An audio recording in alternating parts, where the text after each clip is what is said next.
It is time. It begins. We meet again. Hello there, my lovely Anya. How are you Hello. doing? I'm pretty dang good. I'm very excited for continuing the wild ride. You're excited for the sword boning? I love sword boating, frankly. Who else up boning their sword right now? I'm a real big bonehead. A big fan. Also, happy Weed Day indeed. Merry Weedness. Merry Weedmas. Unlimited blunt weeds. Oh God, you know what I just realized right now? Like by saying that, What's that? Fate Stay Night could be an experience high. Holy shit! Oh my God.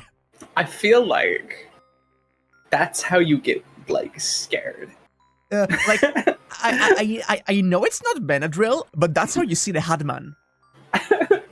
I think the worst time that I ever had while smoking was getting really, really high, and next thing I know, I'm watching like wood cutting videos, and I'm watching people like cut down like a tree with like an axe, but like That's actually. but like feeling the shock every time the axe hits the tree. Like I'm like my empathizing with it. Like no, I could be doing this to him. Oh, Han. Oh, God.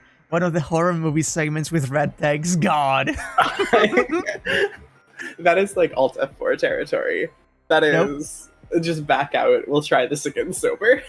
My only experience with that kind of stuff was watching the Snapcube penny fun dubs, real-time fun dubs of Sonic games. Oh god. That sounds dangerous. I'm amazed you survived. I remember, for some reason, my brain got wired so that every single time Knuckles appeared on screen, I was like, "Thank you, Knuckles." I just thank him. I just thanked him. Thank him for his service. FSN does go from cooking slice of life to 80% anxiety and people getting their guts torn up, and that's why we love it. Yeah, true. I think the worm pit would be enhanced while high, personally. You couldn't imagine reading Nasu horror while high, especially with his use of repetition. Oh my god. Yeah. That sounds nightmarish, actually. Speaking of wiggly sensations, I've seen I've seen work on the worm image that was mentioned in chat a while ago, and it's interesting. Don't worry about it. Unlimited big worms. Unlimited worms work. I sure hope they do. I sure hope they do. I think that's enough delaying, though. I love that that's like my only prior Fate knowledge. That's like, I remember we watched an episode of something, and all I remember from it was the worms.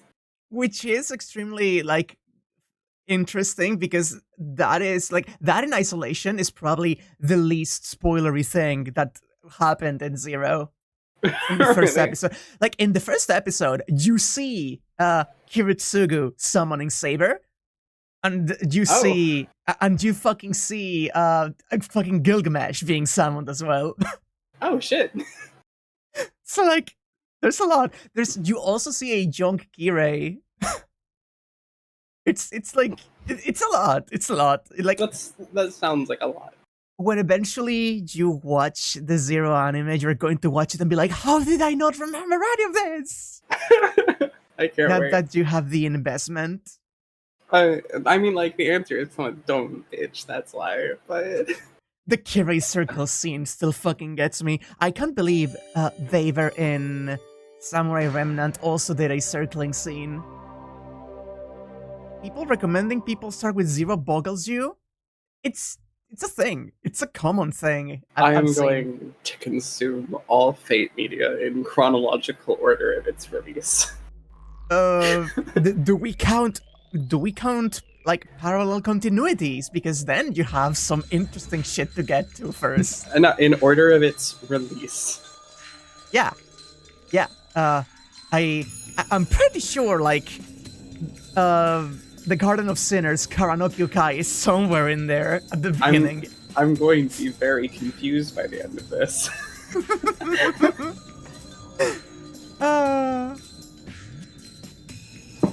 Okay, allow me to stream this to you. Okay, there we go. And allow me to adjust my windows so I can see things properly. Ooh, that's loud. For me. Let me fiddle with that. It's a bit loud on my end too, I'm not sure if... Fucked up.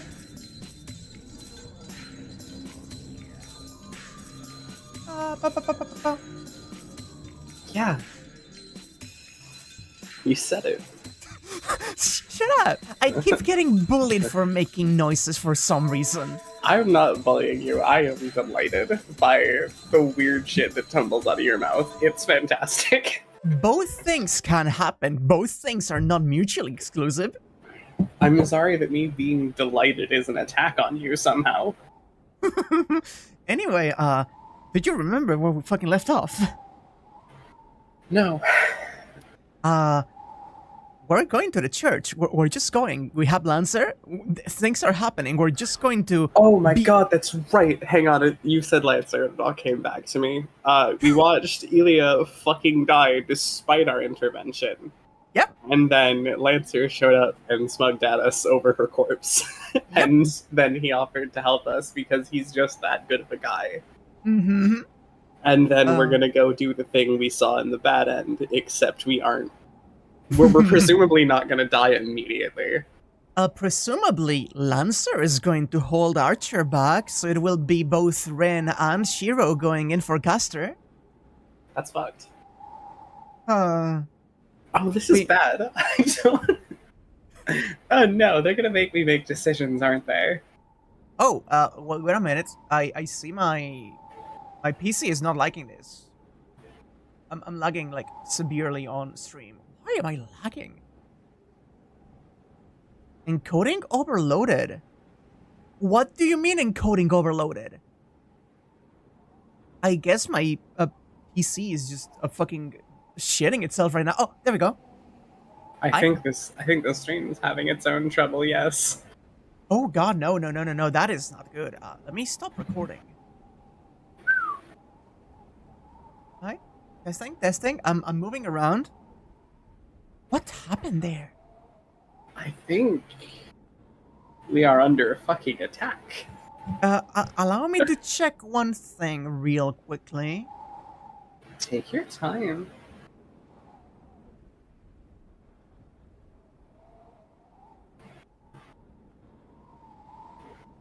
Things seem fine now.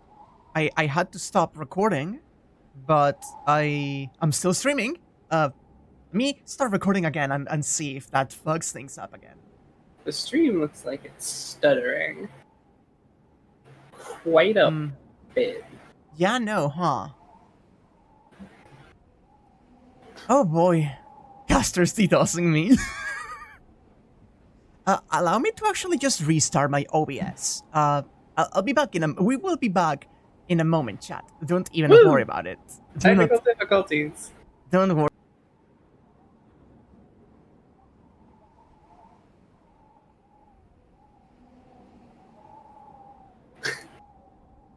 Oh. What the? Okay,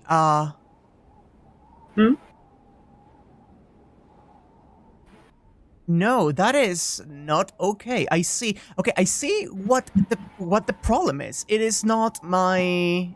The problem here is not my OBS. The problem is that for some reason, my Discord is using 75% of my GPU. That sounds like a problem, and like you should restart your Discord. Yeah, I'm going to restart Discord, so we're going to lose Anya for a moment. Wait a moment. 75 fucking percent Discord? What the fuck? That is insanity. The Wumpus is hungry.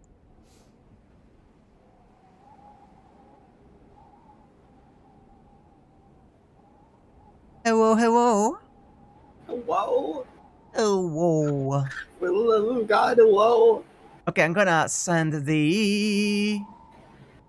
to you, and I'm gonna, like, limit you to 30 frames per second. No! My frames. You're in the frame jail now. Okay. I'm almost certainly not going to notice a difference. I got my task manager up just in case that persists at some point, so I can see. I am Because you recording have to again. Just shut me down again. And that should work well and not, like, destroy crisp 60 FPS VN gaming. If that text does not scroll with perfect smoothness, I'm going to be very disappointed with you. Oh man, it's better, but my Discord is still, like, consuming a genuinely insane amount of...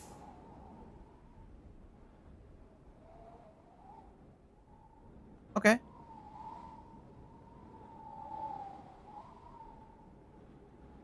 How do that should be you on 1080p? So I think that should be okay for you. That does feel like a lot. I don't know why today of all days that's happening. It's because everyone has their bosses to fight. Lancer fights Archer, the Shiro and Tosca fight Caster, and we have to fight Discord.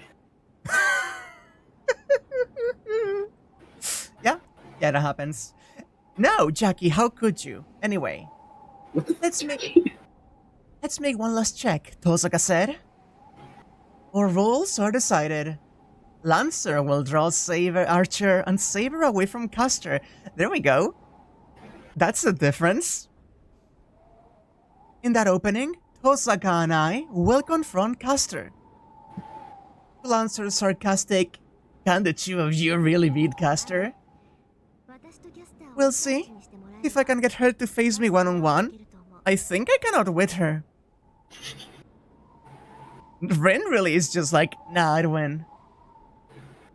Tosaka answered confidently. I don't trust Tosaka's confidence.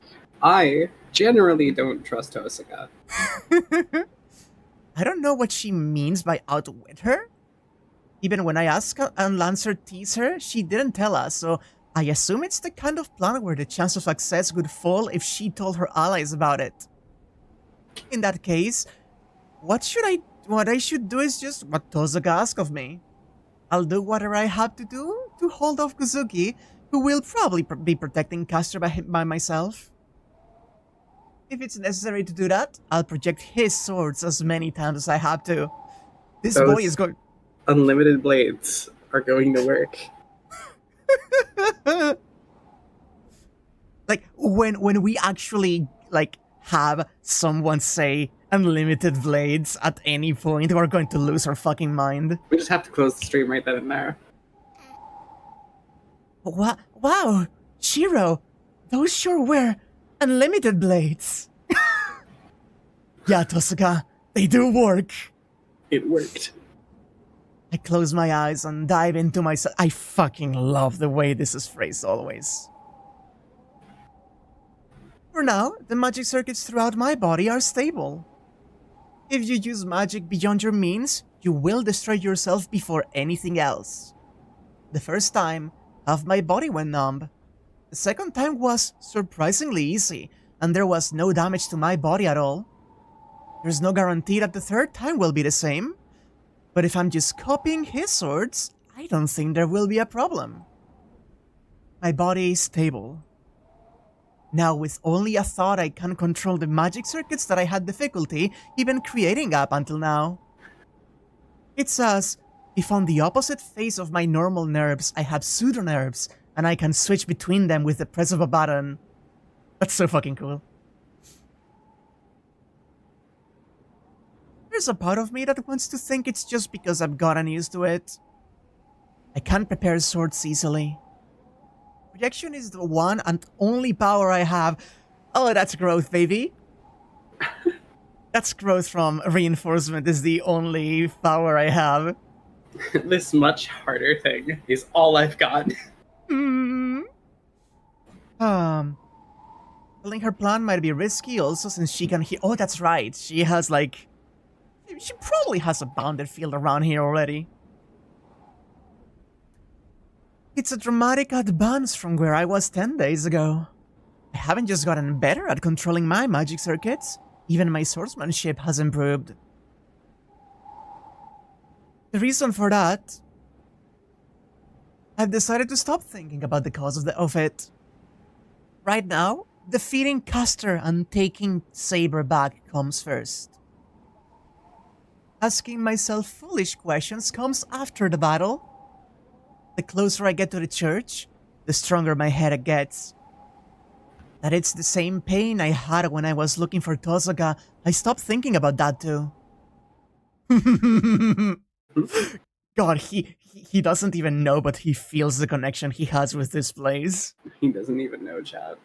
He doesn't even know. The morning dawns gray.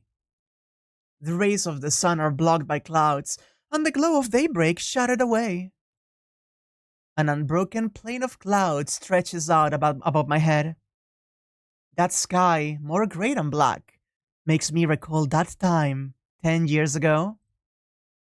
It will probably start raining soon. A sky the color of curdle milk. Under that clouded sky, heavy with the smell of rain, he stands. Knowing you, I knew that you would come. Coolly, he stares at Tosoga. Tosoga says nothing and meets Archer's gaze directly. And what strategy have you come up with?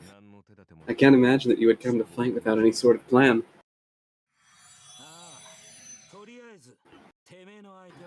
Yeah, for now, you're gonna fight me.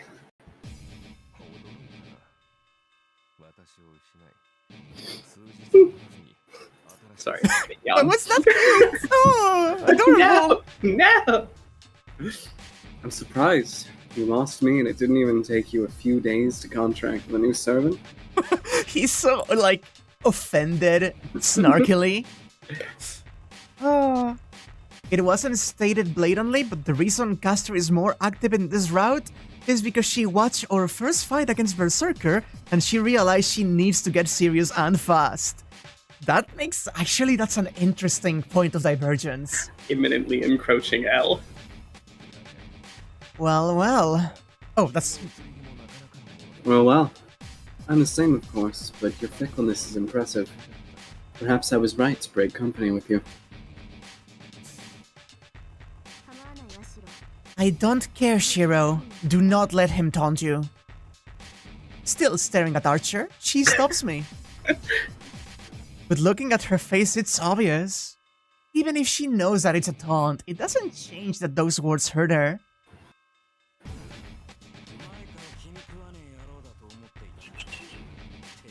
Oh, it's so hard for me to tell who's talking. That's Lancer.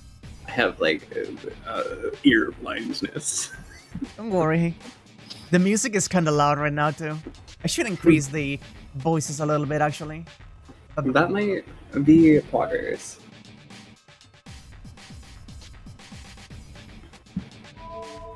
There we go.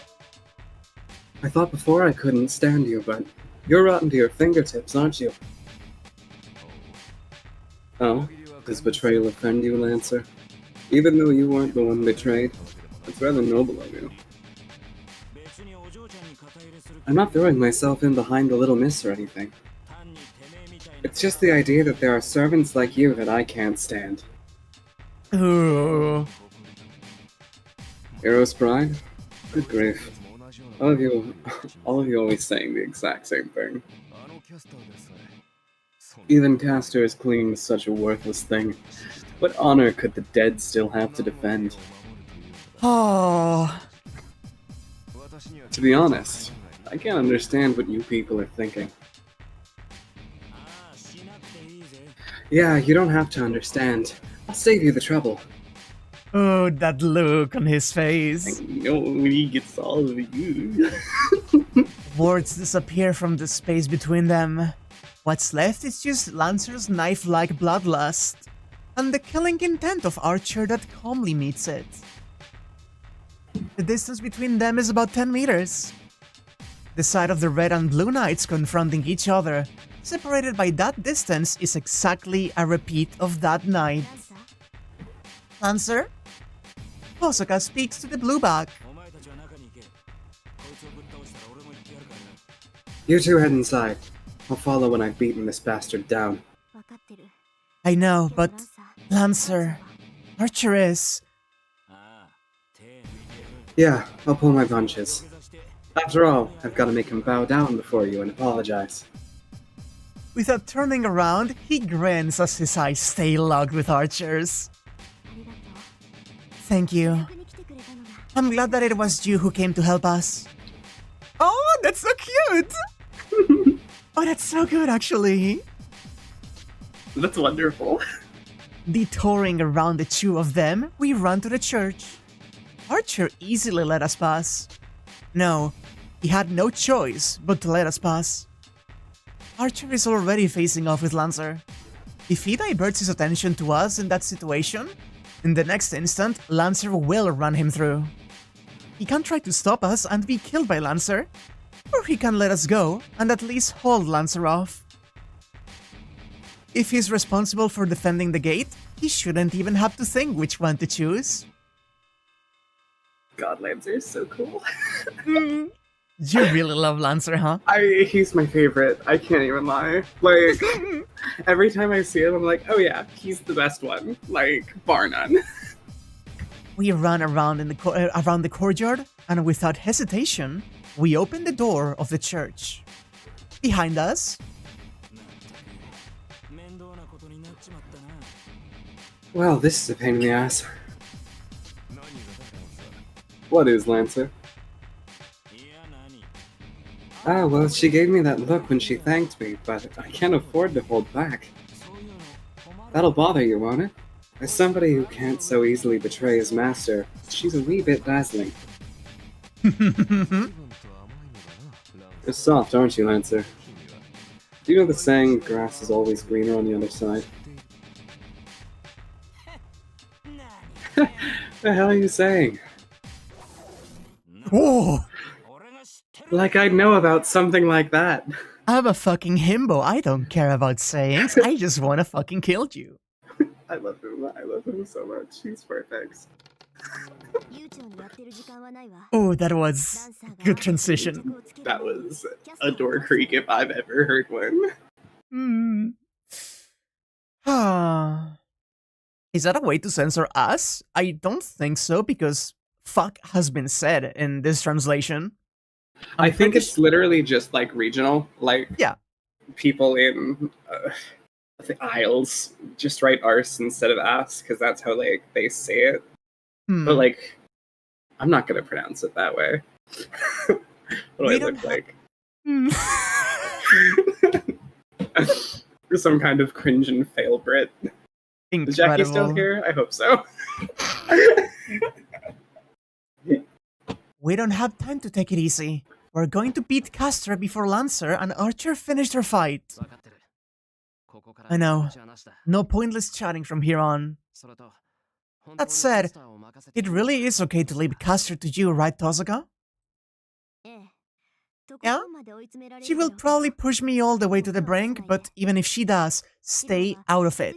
I just need you to draw off Kuzuki-sensei as much as you can. We pass the altar and head for the door leading to the garden. If Tozuka says that, then I won't hesitate either. But then, it's doubtful if I could even help Tozuka if she got into a pinch. I'll be fighting Kuzuki. If my focus is on Tozuka, I won't even be able to evade his first attack. Castor's presence draws closer. I guess she's not even trying to hide her power. The church is enveloped in Castor's magical energy. At this rate, she should already be wise to our assault. Trace on! I fucking love. As meticulously as I can, I follow the 8 steps and knit together an illusion. I've grown practice at it, so it doesn't even take a minute for his twin swords to appear in my hands. Light headache? Even if I gotten used to it, like you'd expect, it still exerts a toll on my body. Even if Miyashiro himself doesn't realize it, the projection is still clearly affecting his body.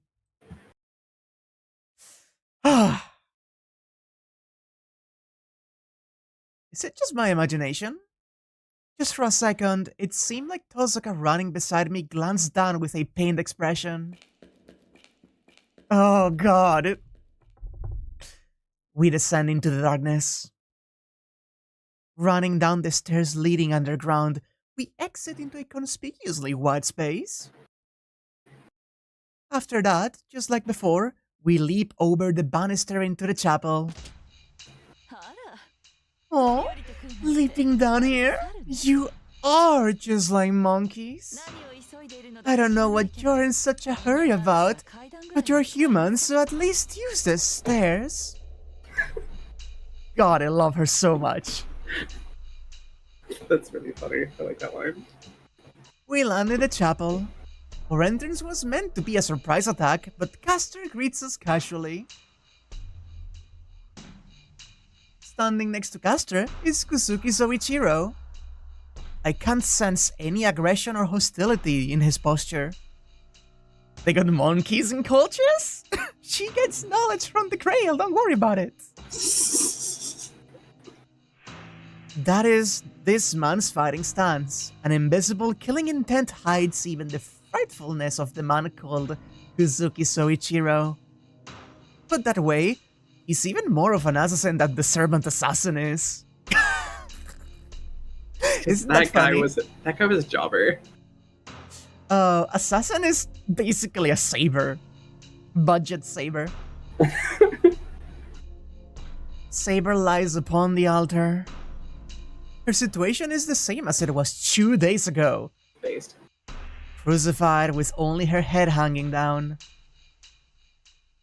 Even as I think that we've made it in time, at the same time I worry that she's strangely quiet. I get the sense that she was suffering just a little more before.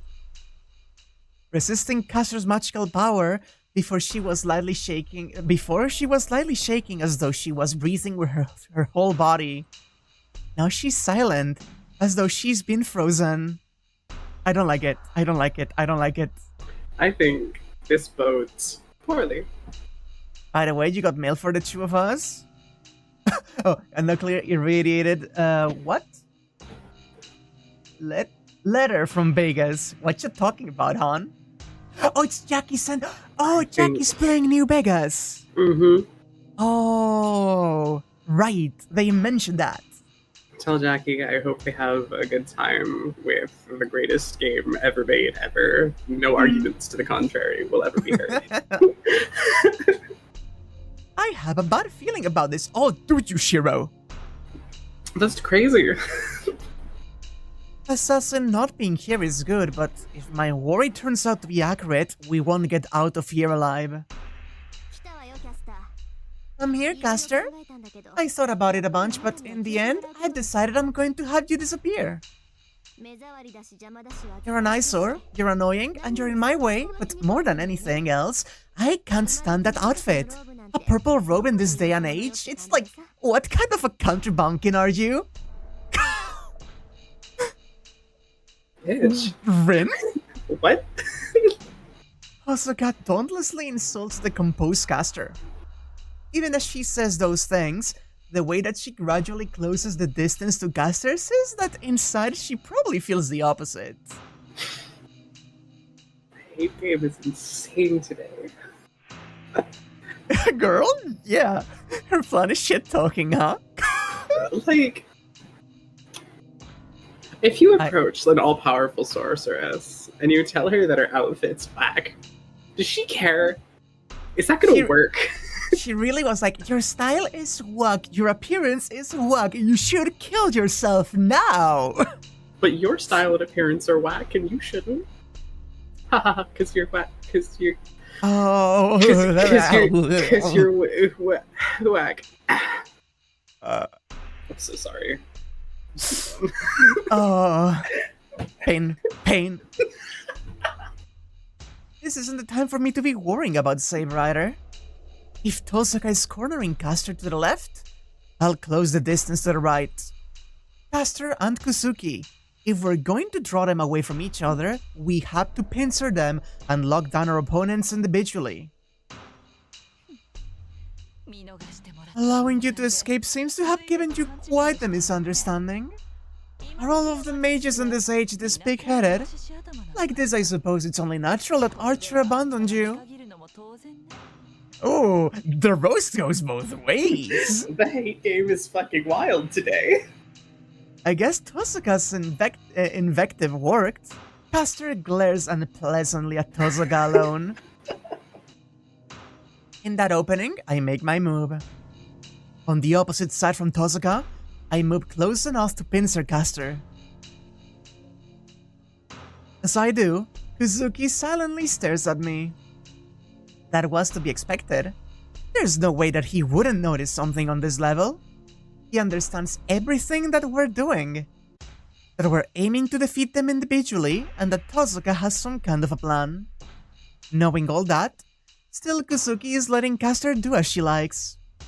It's not as though Kuzuki is being controlled by Caster. He's Caster's master by his own will. But even so, from his passivity, you could almost think he's a puppet. Hey, Go Shrimp! We just got in, don't worry, we just got in. Tosaka brought in her A-game in cat fighting. You missed the biggest cluster of back-to-back insults that we've had in the entire series and several technical difficulties. A servant specialized in magical support from behind, and the master specializing in hand-to-hand combat with martial arts. I had the sense that from the beginning, their relationship was reversed, and that their natures are reversed as well. Caster tenaciously seeks the Holy Grail, and her master protecting her with no will of his own. At that, for no particular reason, I think. Perhaps if Caster had been the master, and Kuzuki the servant only protecting her, then perhaps their paths wouldn't have gone so far astray. Tosaka looks at me. That means that we're in a perfect position. Then, all that's left is for one of us to attack and things will be decided.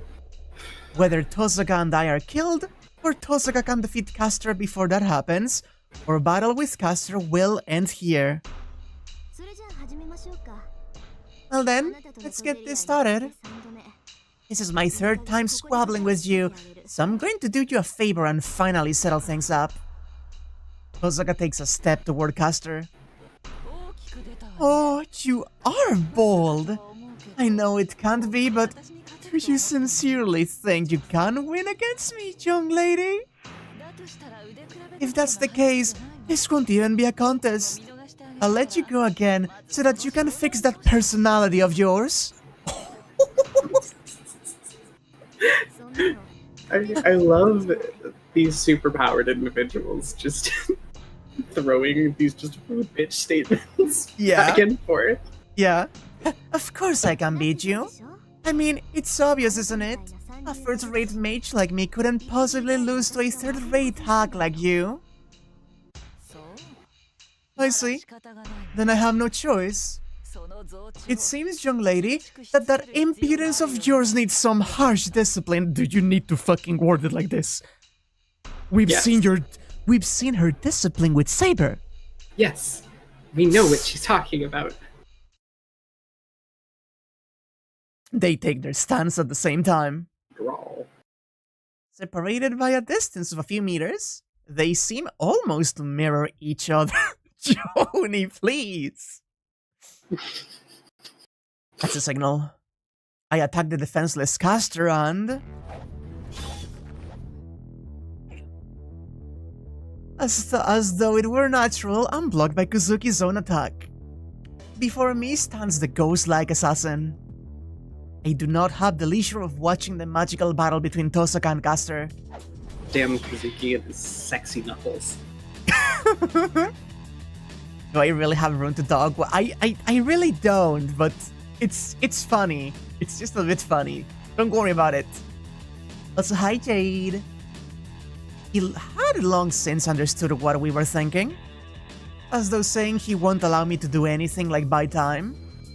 Thrusting out the snakes that corner even Saber, Kusuki Soichiro comes to take my life. Oh, not yet, but hi, hello there! We have a minute. That should be the same for Tosaka as it is for me. Normally, if their positions weren't reversed, this wouldn't be a fight we could win. Martial arts and magecraft, there's no way to win against an opponent who surpasses us in both.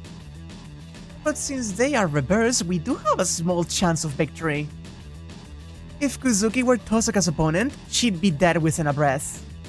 And if I fought against Caster, it would be over with a flick of her finger. Conversely, with this pairing, even if we can't win, we won't be instantly killed either. In other words, this fight isn't about how to defeat your opponent. This fight is a tightrope act of how long we can each last against a superior enemy. Do not do that to me. Oh no, I want to see this actually.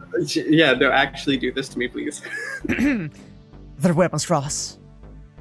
The twin swords and the long spear, each of them unleashed to strike the neck of their prey. There's no break there and no mercy. Every attack carries the intent of certain death. Lancer is no exception. Even if he told his ally Tosaka that he would hold back, now that the battle has commenced, that's a secondary concern. He won't hold back, but if by chance his spear happens to miss the heart and his opponent doesn't die instantly, then he won't finish him off, nothing more. In that case, the important part is just a matter of dragging him before Tosaka before he manages to die. Lancer doesn't care about anything beyond that.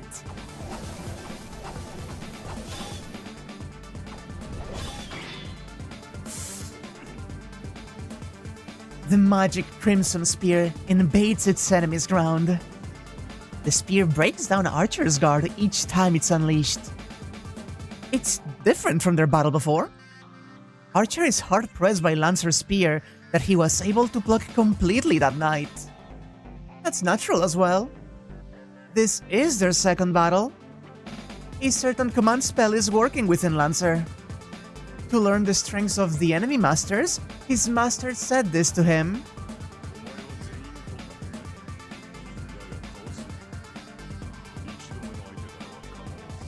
I believe that is, in fact, Kirei. Wait. Fight with all of them, but kill none. From your first battle, you will always return alive. The single command inflicted upon him. For him, obeying that ridiculous command, this is the first fight unbound by any restraints that has come to him. As a result, there was no chance that this could be anything like last time. A moment.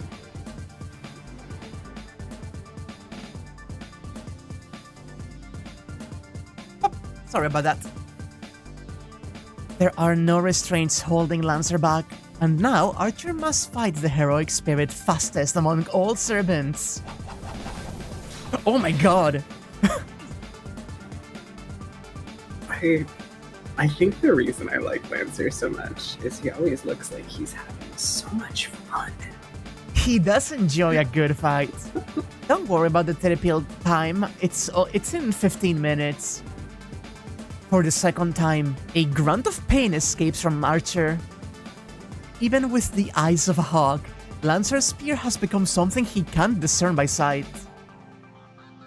You joked about 60 FPS VM, but yeah, that was fast. The path of the spear that was nothing more than a point before has now turned into just a flash. He can't see the point of the spear that comes from him. The movement of the hands swinging their chosen weapon, and even his footwork, is already passing into the realm of invisibility.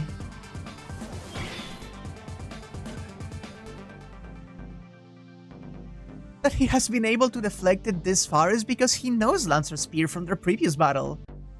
The only thing he can do right now is to turn the fact that he is inferior to Lancer in a straight fight into a weapon and use that to handle his furious attack.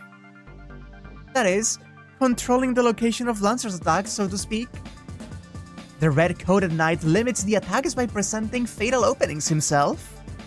Of course, if he can't bait them, all that awaits him is death.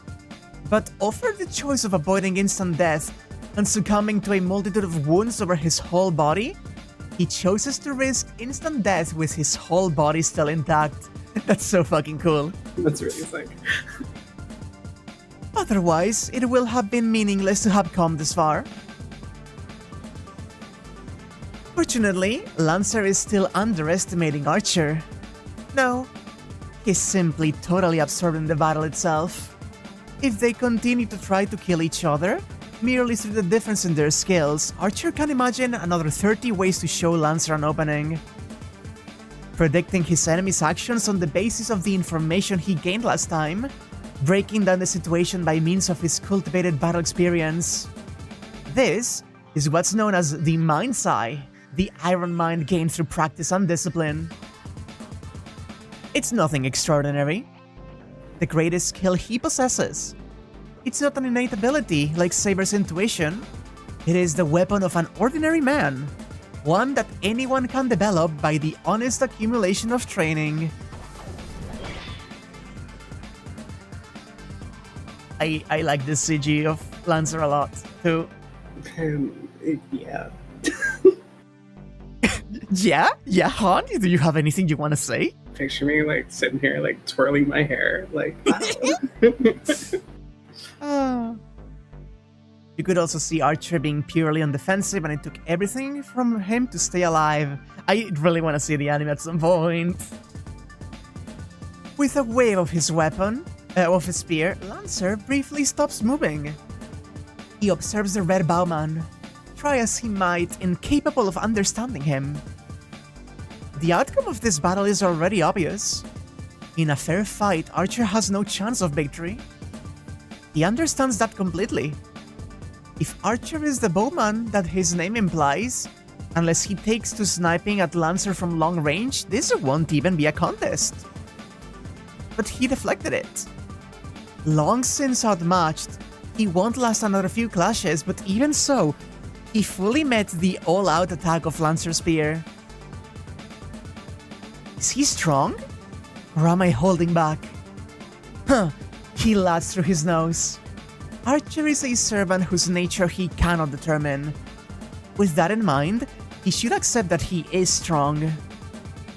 But that Lancer could be holding back is unthinkable. The first clash he aimed at his neck, with the intent of blowing his head from his body. The second clash he slashed at his heart, with the intent of pulverizing his ribs. There is no possibility that he could be holding back. There's no chance, but... Certainly I didn't mean to kill him. What happens when a fight like this becomes serious?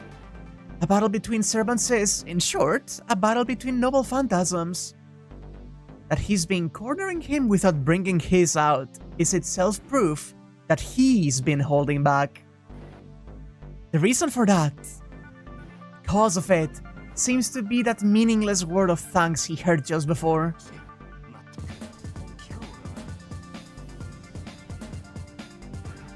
Sorry, I'm busy Lancer. fawning over him. I need to breathe. Give me a break. Am I serious?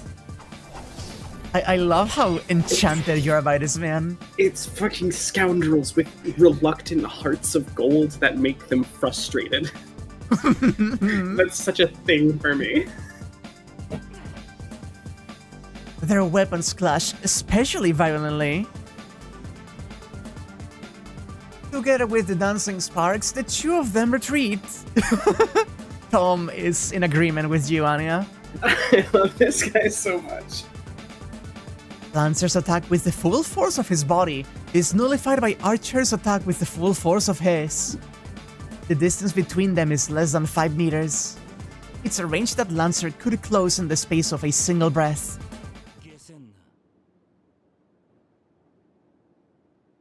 It's which one? That's Lancer. I don't get it. The blue spearman mutters under his breath. You bastard. You're this good and you still chose to side with Castor? With you and Rin together, I doubt Castor would have even slowed you down. Although Lancer's bloodlust has faded, there's not a single opening in his stance.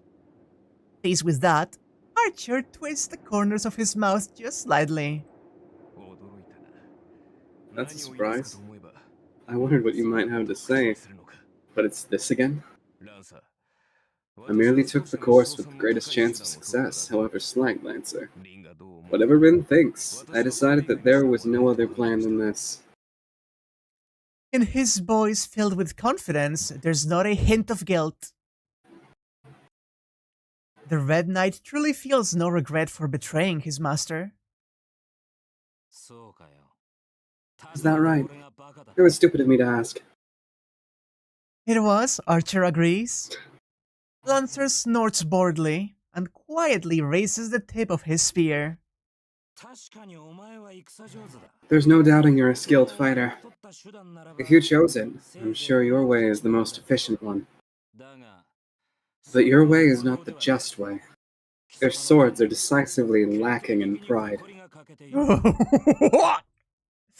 Lancer's fighting spirit flares up. At that, the red bowman smiles in yet further amusement. Yeah, unfortunately I have no pride myself after all. But what of it? I'll sully my name as a hero? Don't make me laugh, Lancer. Any filth can be washed away with results. Take that leftover pride of yours and feed it to a dog. Oh my god!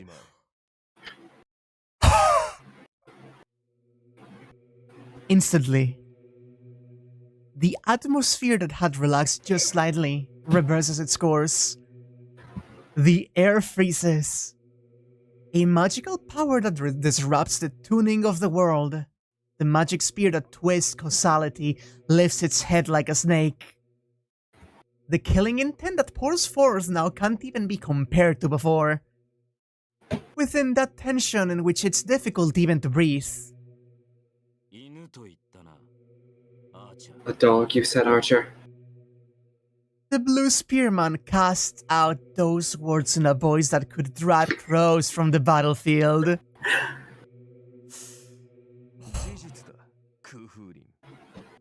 It's the truth, Kukulin. If you have any pride as a hero, throw it away while you can. Well spoken. Then you go first. Lancer retreats a great distance. This isn't the range at which he can thrust his spear. The distance that Lancer withdrew in an instant is over 100 meters. Lancer leapt back to the entrance of the courtyard, and there, he crouches down on all fours like a beast. Oh, what a man. Archer's senses freeze. Is this fear or awe? Whichever it is, Archer immediately understands. The meaning of Lancer's retreat. That the next attack unleashed by his enemy will be literally certain death. You've heard the power of my spear, Gaebong, haven't you, Archer? Down on all fours, Lancer raises his hips. We got the arch. His form is like that of a sprinter waiting for the starting gun. Archer doesn't have the leisure to reply. The Red Knight throws away the twin swords in his hands, and as fast as he can, he sinks within himself. But can he make it in time? Lancer stands. If his magical spear follows its legend, then the noble phantasm to deflect it can't be any half-hearted thing, or it won't do the job.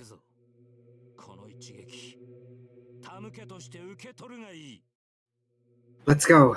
Take this blow as an offering for one about to depart. The Blue Panther runs. Barely even leaving a blur, Lancer becomes a gale and dashes toward Archer.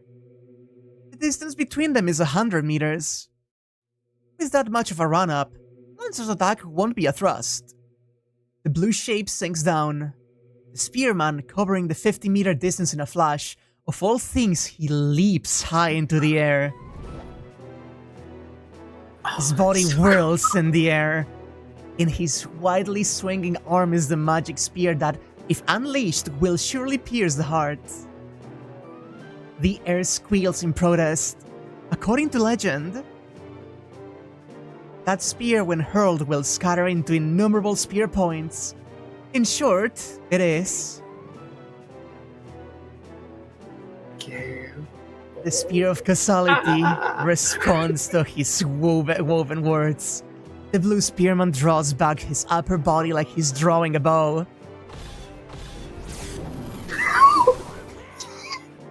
It's so cool! Yeah, he just fucking tosses it. He can fucking throw it! And he hurls his attack down with a roar.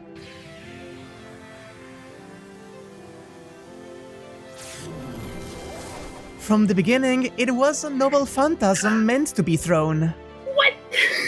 A spear that, if aimed, will absolutely pierce the heart. A cursed weapon that can't be evaded, that if dodged will continue to attack its target again and again. That is Gay Volg, the ruinous spear carried by a hero who was never defeated even once in his lifetime. Released with the force of all of Lancer's magical energy, it's unlikely that it will even allow itself to be blocked. It cannot be dodged, nor can it be blocked. Therefore, it is certain death. For the one targeted by that magic spear, there is no way to survive. The magical projectile approaches. In that space of not even a second, the Red Knight closes his eyes as if accepting death. Huh? He is the bone of his sword! My body is made out of swords. I am the bone of my sword. A colliding thorn of light. In the instant that that thorn of ruin flying down from the heavens impacts the Red Knight, I don't know how to pronounce that. Rolias, don't worry about it.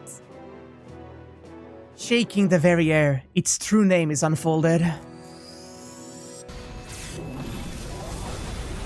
Oh!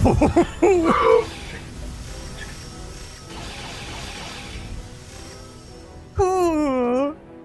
The spear and the shield collide. Oh my god, look at that cool archer. That's so sick. The spear of death that pierces every evasion and every defense. There, it stopped. Scattering a wreckage of heat and wind, the spear of certain death is halted by Archer's noble phantasm. The 7 petals that appear from nowhere defend Archer, resisting the magic projectile trying to shoot down their master. Who could know? This defense is none other than Aya's, the shield of Aya's, that was the only defense against the javelin of the great hero of the Trojan War. The petal-like shields are 7, and each one rivals the wall of an ancient castle in strength.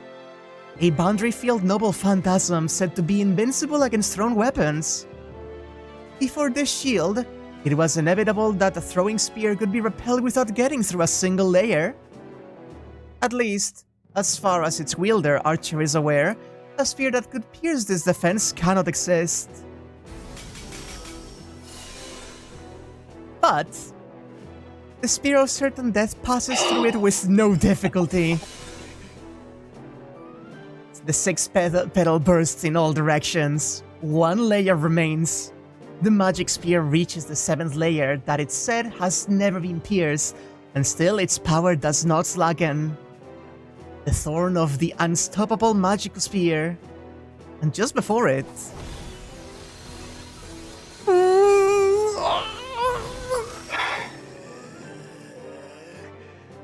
Oh. With a furious cry, Archer pours all of his magical energy into his noble phantasm.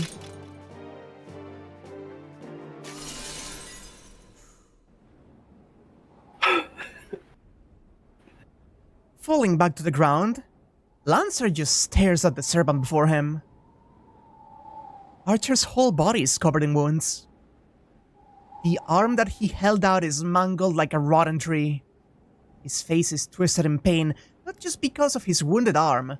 He's also enduring an unimaginable headache. I'm surprised to think that there's a spear in this world that can pierce Ayas. The thing you have surpasses even the original Gungnir.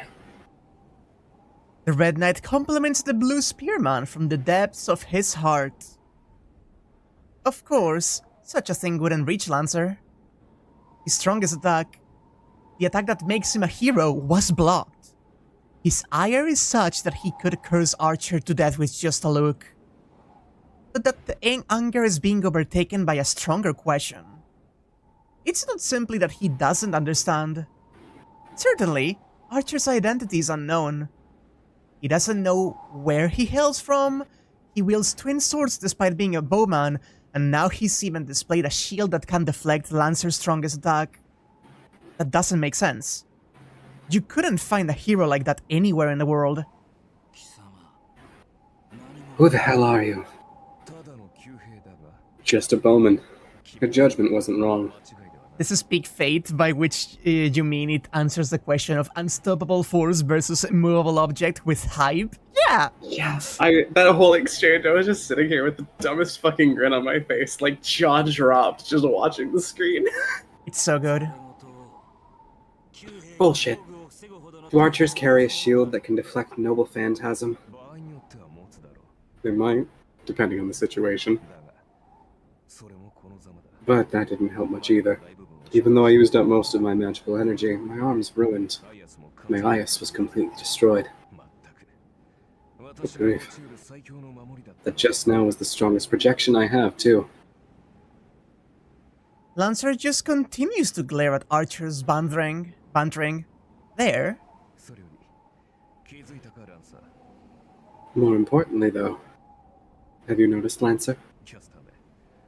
Seems that witch Caster is unexpectedly hard-pressed.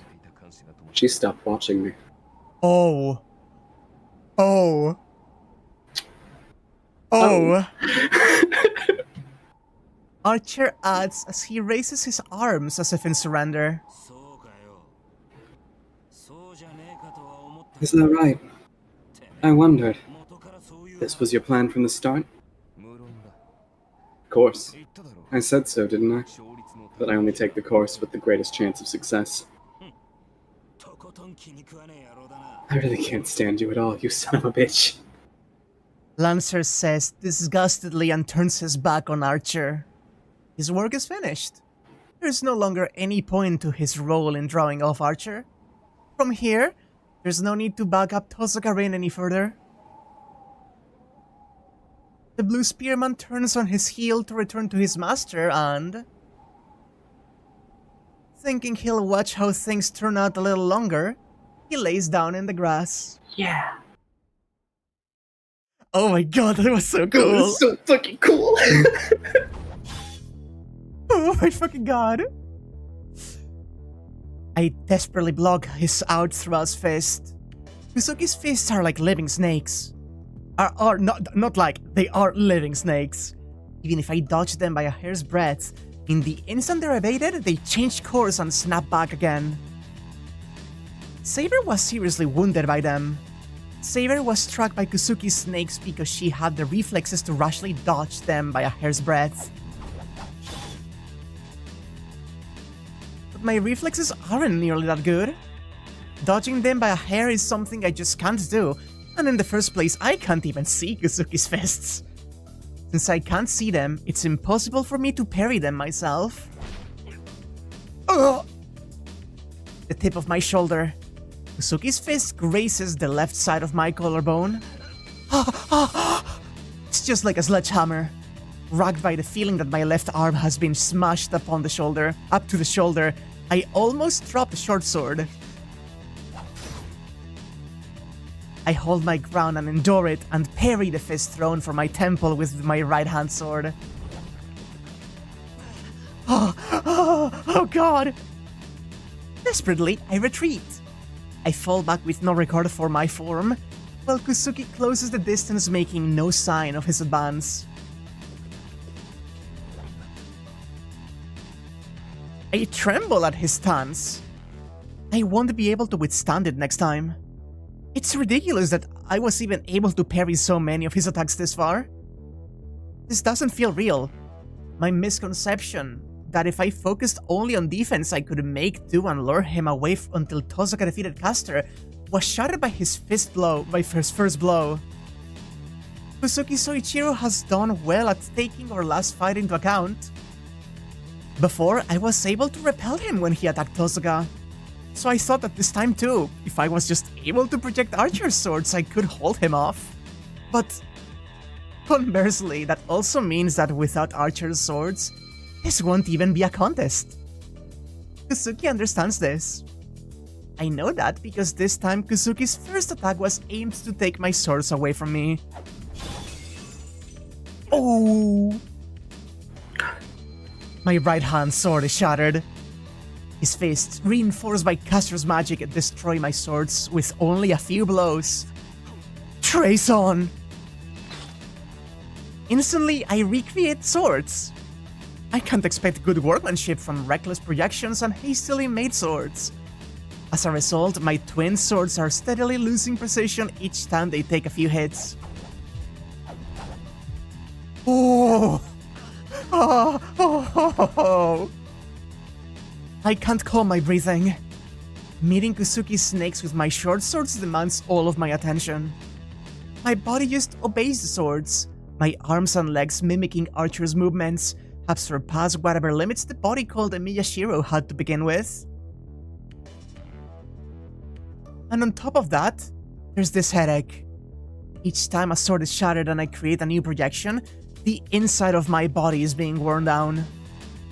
It's different from expanding of magical energy. It feels as though each time I create a sword, one of my few magic circuits disappears. I can already see Zero just ahead. I can make 2 more. When my stockpile of magical energy runs out, that will be the end for me as well. But in the first place, where in this body do I even have the margin to use another 2? Oh no! Oh no! Oh no! This fight is so much more like mortal. Like it's so much more visceral than the one between the servants, which is all like high scale and super interesting. And this one is just like, yeah, Shiro's gonna die. Yeah, I fly. Kusuki's right fist that had always stayed motionless up until now is thrust out like a spear. I absorbed that attack that tried to pierce my ribcage with my swords. It seems that in an instant, the swords were destroyed and the shock of it hurled me through the air. There's a hard feeling at my back. I guess I was thrown nearly 5 meters. Oh! When I tried to take another breath, I realized that I can't breathe. The impact that was transmitted to me through the swords has numbed my heart. To say nothing of my breathing, I can't even move my arms and legs. Just a few seconds. In the space that it takes for my heart to start working again. You fucking wiggled! The ghost approaches. That's checkmate. He only needs a second of an opening to kill me. With my body in this condition, he could kill me 6 times with the time to spare. I glare at my enemy. Even if my arms and legs won't move, there is still something I can do. In the first place, I'm not someone who swings swords. From the start, Miyashiro's weapon has always been magic. Then, it's still not over. My job is to delay Kusuki. Can I really just give up with that still unknown? Huh? The sound of that impact didn't come from in front of me. The structure of the sword I'm drawing disappears from my mind. Kusuki, closing in to snap my neck, stops as well. That strange sound came from behind Kusuki. It came from Caster, with her back to the altar. Oh, you bitches. Fuck you. In being at a disadvantage, her position is the same. No, in terms of clearly grasping the difference in their respective strengths, her burden is probably even greater than his. Come on, read that, please. Hey, no. With a leisurely gesture, Castor points a finger at her. The magic that she's weaving is Arrow, the Plague of Wind. Castor needs no invocations. For a witch who lived in the Age of the Gods, a process to connect herself to the world is unnecessary. That does look a little bit like Ara Ara ara. Castor is always wrapped in the mysteries that turn the gears of the world. Testicular torsion, no! That's what I was laughing at. For her, magic is simply a thing to be commanded. No different from ordering one's own guard dog to attack. Ah. Thank you. With one of her treasure jewels, she cancels out Castor's attack. There's no time for deliberately casting spells, and she can't face Castor's magic with just the simple spells containing the magic crest on her left arm. The difference in their skill as mages is as wide as the gulf between heaven and earth. To make up that gap, she has no choice but bring out the things she's been saving up for many years. The fruit of saving and saving from the time she was born as the daughter of a mage until now, more than 10 years worth of magical energy. She came to this fight prepared to use all 9 that were left of those 10 irreplaceable jewels. You are trying most bravely. I didn't think you had such an ace up your sleeve, young lady. Even as she nullifies her magic with only a pure burst of her magical energy, Castor's smile doesn't break. Castor, who can use magic almost limitlessly. And she, resisting her with the amplifier of her jewels. The difference in their strengths is obvious. Castor doesn't know how many jewels she might have, but after all, it can be more than 10 or 20. There's no way that Castor can be defeated with such a thing.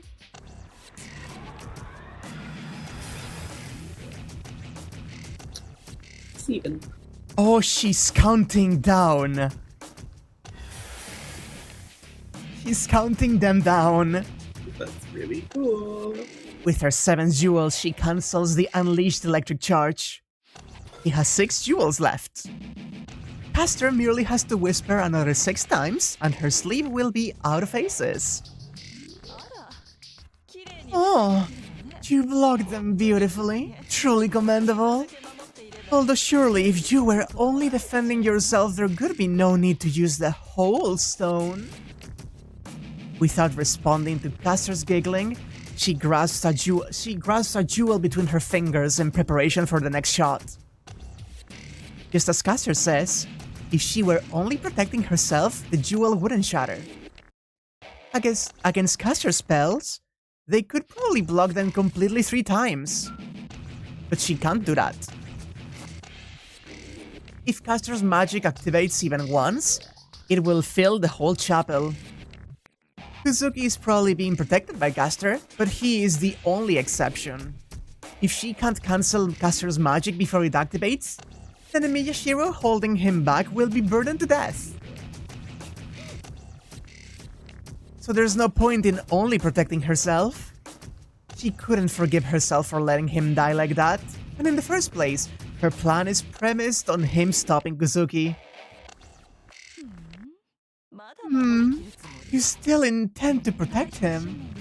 Impressive conviction, but how long will it last, I wonder? If all you do is defend, then the result is already clear, young lady. Castor moves her finger. 6 plus 1. With that, she seizes the initiative. Certainly, if she only defends, she will eventually run out of jewels and she will die. Castor's magic and her jewels. If the magical energy held in both of them is the same, then that means she can defeat Castor if she takes the initiative.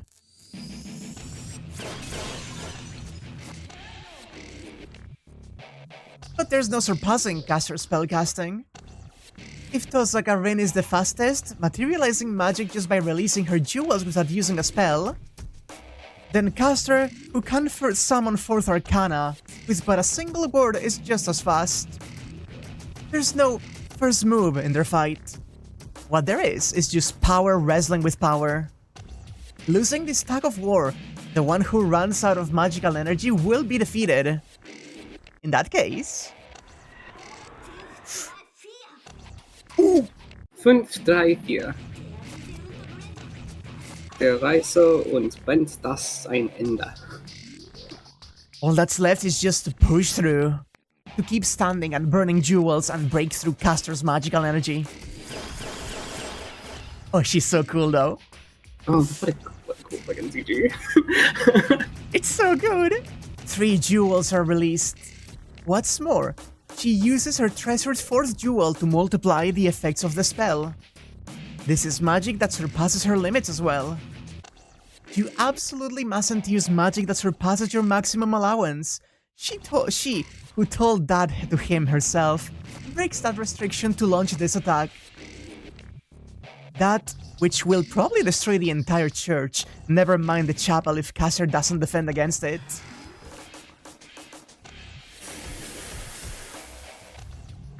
Is blocked by the purple-robed witch as though it were nothing. No, it's not even that she cancelled it out. All the magical energy that she unleashed, Caster simply drank it with her cloak. She's so incredibly vampire-coded. And it's beautiful. God, she's hot. Yeah. I can suck you in peculiar and interesting ways. Just the normal way, please. She stands still, astounded. Behind her, she hears the sound of his defeat. The sound of a sword shattering, and the sound of flesh impacting the wall. Here, the match is about to be decided. With nothing that she can do, her body sways violently. As though beaten down by an inescapable despair, she staggers and topples forward. Oh, is that all? You still have a few jewels on hand, don't you? Why don't you keep trying them until you run out? She doesn't have the strength left to answer. No matter how many jewels she has left, the ones she just used were her strongest. If those didn't work, then even if she piled up 100 jewels, she couldn't inflict a single wound on Caster with her magic. That's right. It seems you finally understand. Whatever you do, you cannot hope to defeat me. But this was enjoyable, young lady. It's been a long time since anyone has challenged me at magic. Yes, I will grant you some merit for that at least. Resisting the urge of her legs to collapse, and using her hand to push down her nausea, she glares at Caster.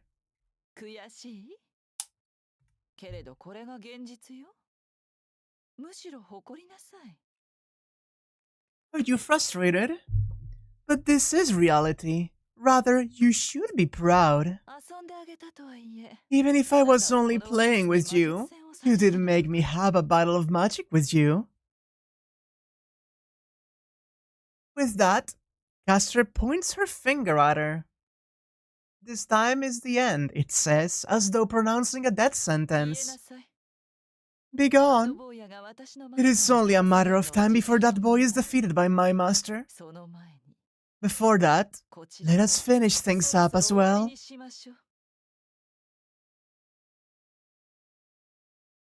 Caster slowly whispers death. That lapse, that conclusion itself, is what she's been waiting for all this time. Stark, groß 2.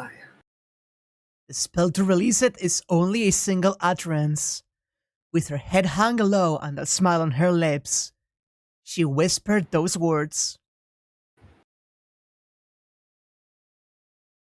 What happened? What happened? I think we're about to find out. For an instant, I doubt my own eyes. Tosaka and Caster. The magic battle between them ended in Tosaka's defeat. Tosaka tottered forward as though begging Caster's forgiveness, and at Tosaka, Caster hurled the magic that would end her. In that instant, Tosaka cancelled Caster's magic. That's fine. That's not worth being surprised over. The problem comes after that. Tosaka, that mad woman, if you can believe it, took a stance filled with incredible fighting spirit and rushed in and punched Caster. Yeah! Tosaka leaps into the hellfire herself.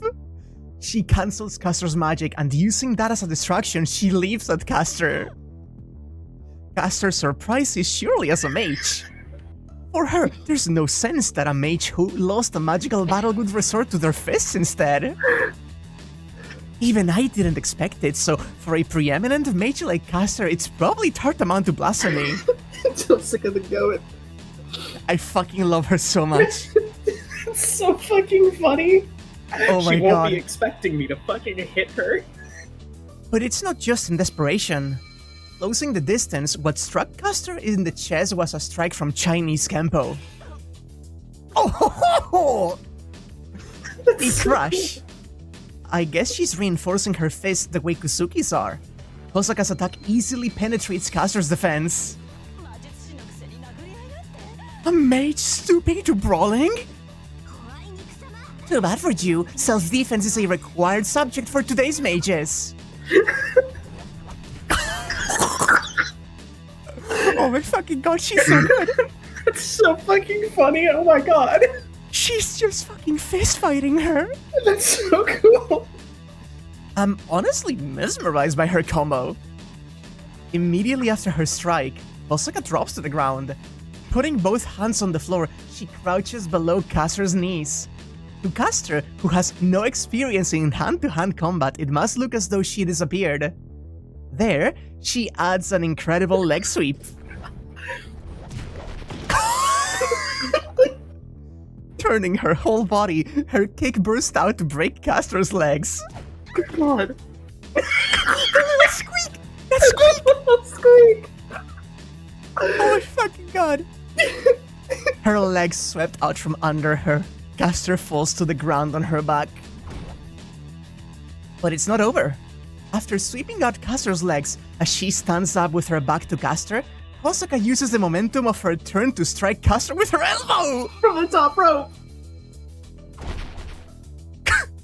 Fly! Stopping the turn of her body, she hurls out a jab with all of her power behind it. Legend. Oh my fucking god! Just beat up the wizard.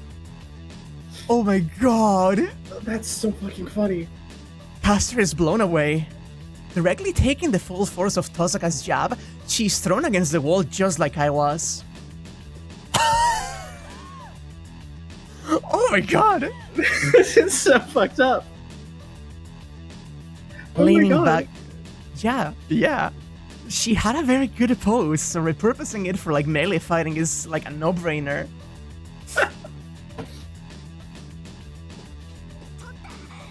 Got you! The distance separating them. To close the several meter distance that she threw Caster, Tosaka leaps off the ground. This fight is already over. Caster can't move, and by her look, she's already fatally wounded. Time-wise, it was a fight that lasted only a few seconds. The fight was decided in the not even 5 seconds between when I hit the wall and I faced down Kusuki. Caster has no strength left to resist. Tosaka closes on Caster with Saber-like speed and brings down a blow to finish her off. Just a few seconds of magical reinforcement. Tosaka had intended to fight Caster hand-to-hand all along. Caster saw Tosaka only as a mage. In that opening, to ensure that her surprise attack that could only work once would succeed, Tosaka deliberately played a fighting a disadvantageous magical battle with Caster. And it worked! Caster was deceived by Tosaka and completely defeated. This fight ended in Tosaka's victory. Yeah. いや、そこまでだ、遠坂。No, that's as far as you go, Tosaka. If he were in possess of a monstrous agility, it would have. If Tosaka running over to Caster was like a gale, then his speed was like the devil's wind itself. No way! Tosaka stops. Standing in front of Caster, leaning against the wall, is the shape of Kuzuki Soichiro, who had been in front of me just a second ago. Tosaka moves, sensing death in the instant that Tosaka promptly protects her face and leaps backward. A blow of the right fist that sent me flying smites Tosaka's face. Ooh! She guards her face with both hands, but even though she was already jumping backward, she still goes flying. Tosaka is thrown against the opposite wall from me, her arms dropping limply as though they've been broken. You missed your chance. That you couldn't kill after 4 strikes just shows your inexperience. He speaks calmly. But that's not Tosaka's fault. The reason she missed her chance is me. If I'd been able to stop Kuzuki, then I'm sure she could have been able to finish off Caster. This is my responsibility. Or 1 in a million shot at a surprise attack was thwarted by my inexperience and Kuzuki's surpassing martial arts skill.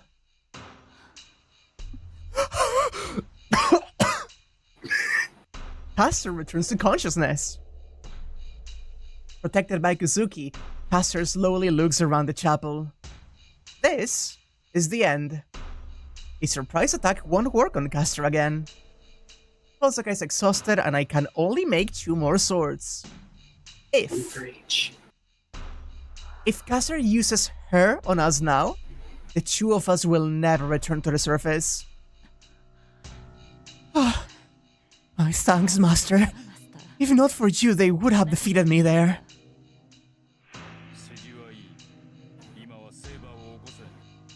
Enough flattery. Rouse Saber. These 2 don't seem to be an opponent we can take lightly. Yes, that's exactly the right decision, Master. Caster's fingers points to her on the altar. The bindings of a curse strong enough to be seen. When Caster moves to undo them... Is that Archer? Yeah, if you'd only been a few seconds faster. Above my head, from the stairs leading to the surface, I hear him whisper. The quickest to notice that oddity is Caster.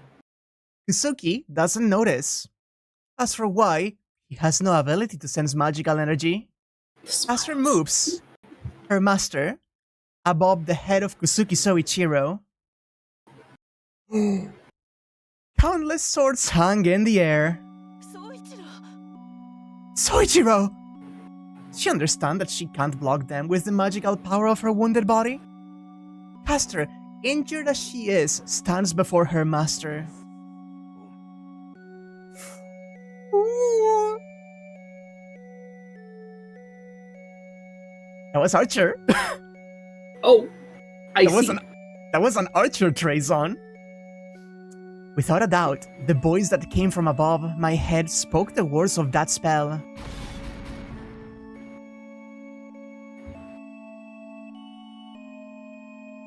The sound stops. The swords that appeared in midair, all of them rain down on a single target and skewer a single body. After the countless swords tear, split, and pierce the flesh, they disappear like an illusion. All that's left are just wet red stains. Jesus. That, the woman who threw herself out as a shield, falteringly, with a body drenched in blood, turns to the man behind her. Kuzuki is just silent. Before his eyes is the skewered form of a serpent. Perhaps there's no longer any need to hide it. Her robe undone, bearing her true face that she hasn't exposed until now, the woman walks to her master.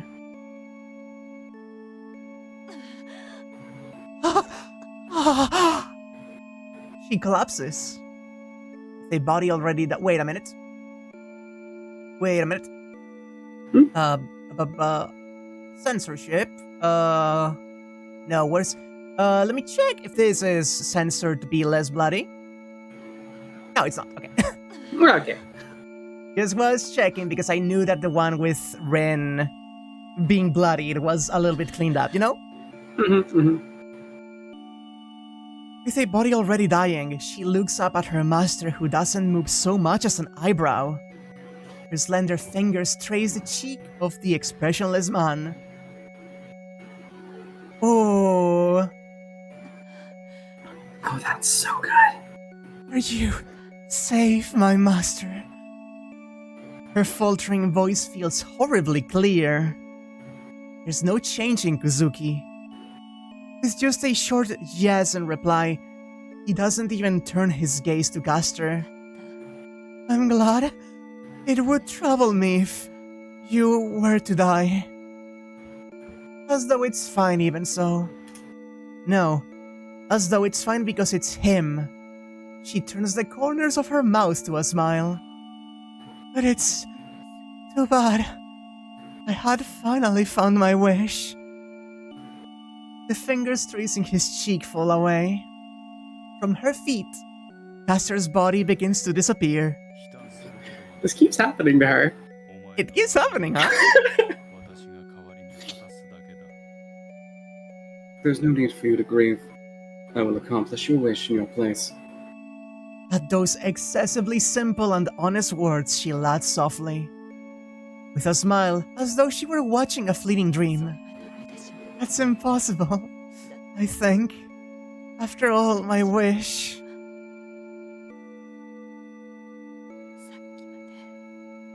was already being granted.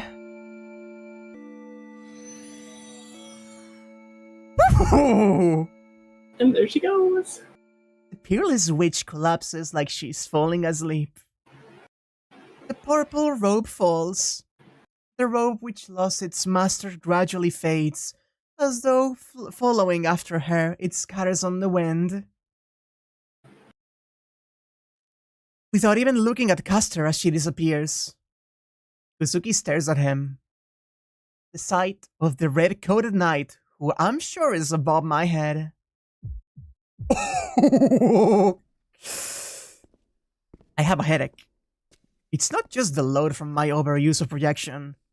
That whispered spell. The words that he spoke are battering my brain and bringing nausea with them. Trace on, he said. He definitely said begin projection. What should be my own unique self-suggestion, he said without the slightest difference. Descending the stairs, Archer stands in the chapel. At that figure, Hosoka stares dumbfounded. Archer, I thought maybe, but... Really? Archer doesn't answer. He's looking only at his enemy, Kuzuki. A viper in our midst. This was your aim from the start, wasn't it, Archer? Yeah. Though between the two, the Trojan horse is better. The hero to be beaten was Greek, after all. So as a metaphor, that one is more appropriate. Mao. Even though he betrayed Caster right before Kuzuki's eyes, there's no guilt in Archer's posture. I see.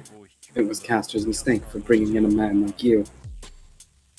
Even standing before a traitor, there's no change in Kuzuki's tone. Within his body, he still has the will to fight. Even though he's not a mage, and even having lost Caster, Kuzuki still has the will to continue the fight. He takes his stance. Now that he no longer has Caster, Kuzuki's fighting ability should fall dramatically. Right, he's not being reinforced. Oh, we knew Archer was in it for the long con. Even if those snakes are still alive and well, Caster's reinforcement that turned his fist to steel is gone. But even so, Kuzuki confronts Archer with the same form as always.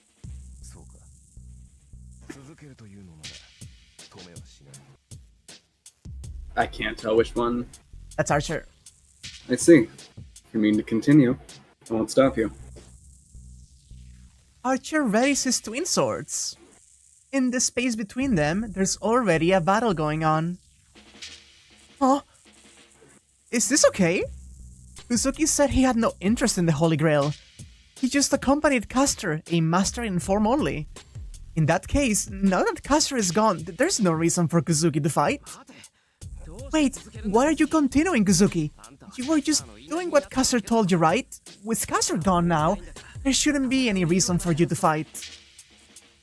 Suppressing the headache that threatens to overwhelm me, I glare determinedly at the both of them. After Kuzuki narrows his eyes ever so slightly. That's true. I have no reason to fight. Like you, I had no interest in the Holy Grail. Then... But this is something that I have begun. I cannot stop halfway. Oh, that's it. That's the only answer he gives. The battle begins. Their fight will probably end in one pass. However much Kuzuki might possess inhuman martial arts abilities, his opponent is a servant. That's not an opponent he can match merely by being inhuman. This is just the execution of the defeated masquerading as a battle. The fate of the defeated. From the start, the battle between masters is to kill or be killed. And this is the result you must accept. If you can't accept it, then you shouldn't fight to begin with. But even so...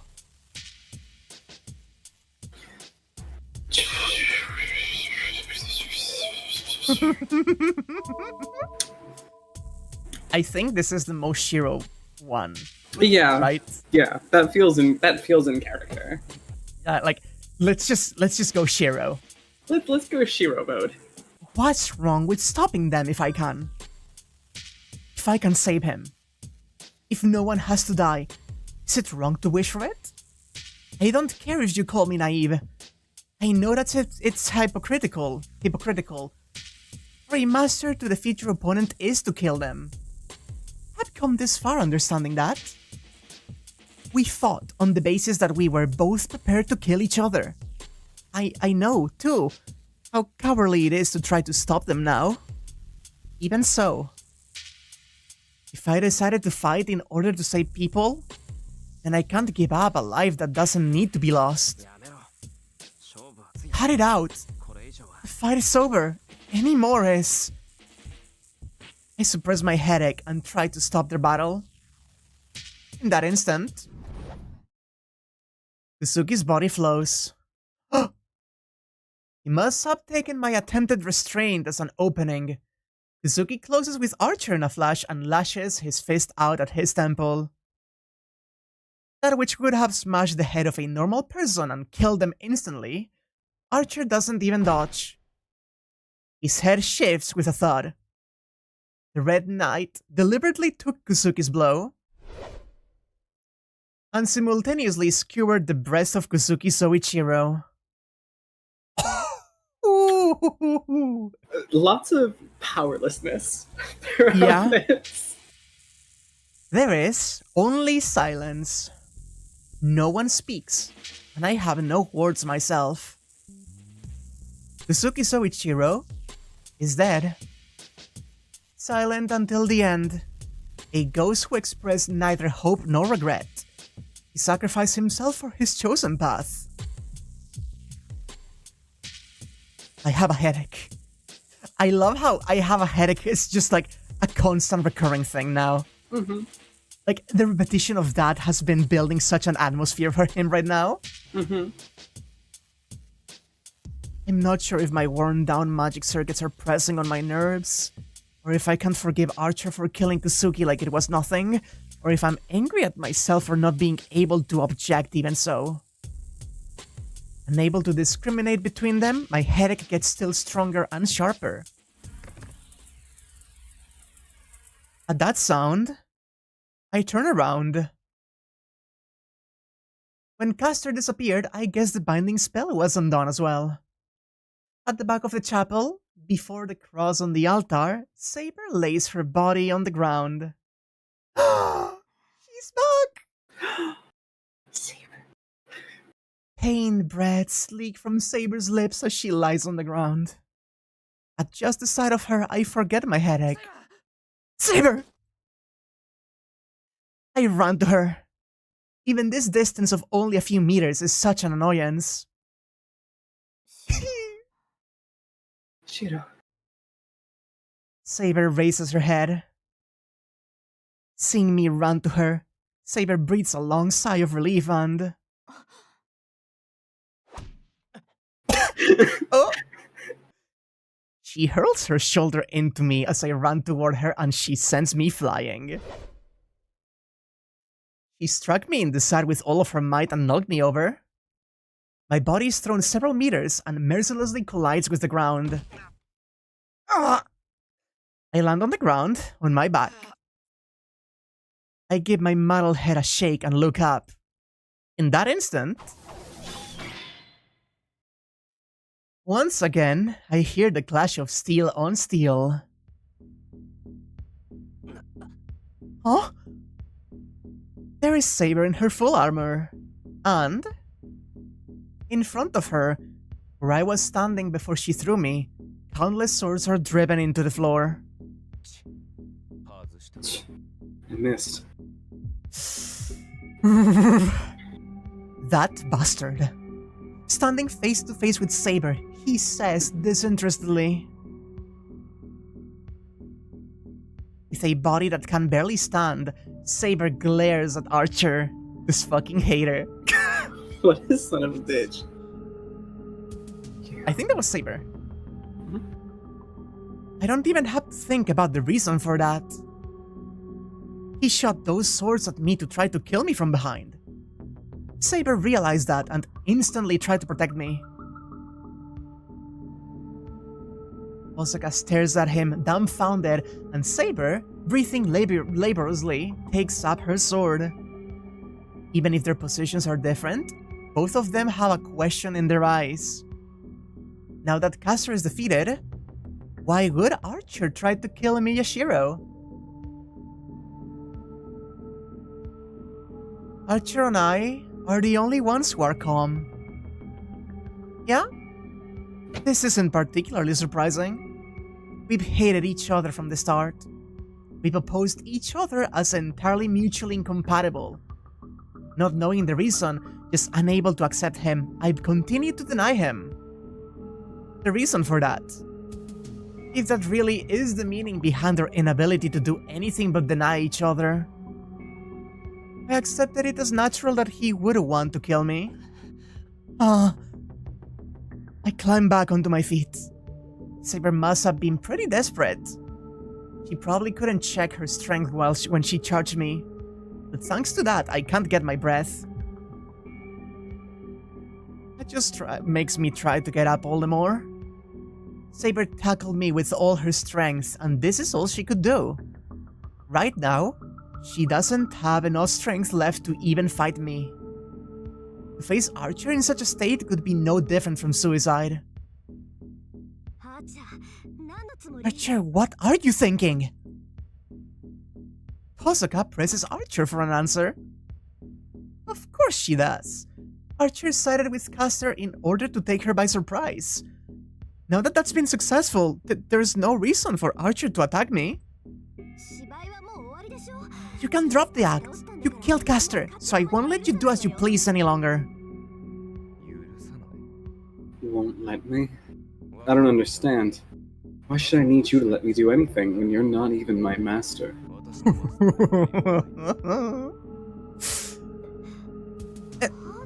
Archer? My contract with you is severed. Now that I'm free, do you really think I would choose to submit to a human myself? After she looks up at the Red Knight in shock, Osaka gasps as though she's remembered something. You can't be serious, Archer. I act now only in the pursuit of my own objectives. But having you there is a bit of a problem. Tosaka jumps backward. He separates from Archer, and she tries to run toward me, still on my knees. But she's blocked. A swarm of huge swords close to 2 meters long. Like they're drawing a ring, they fall and skewer the ground, becoming a circular lattice of steel. A ring in which a single person can just barely stand. In an instant, Tosaka is trapped inside it. I won't let you get in my way after I've come this far. Now that our contract is severed, I'm no longer bound by your command spell either. That was the only reason I sided with Caster. I had to break our contract in order to nullify that command spell.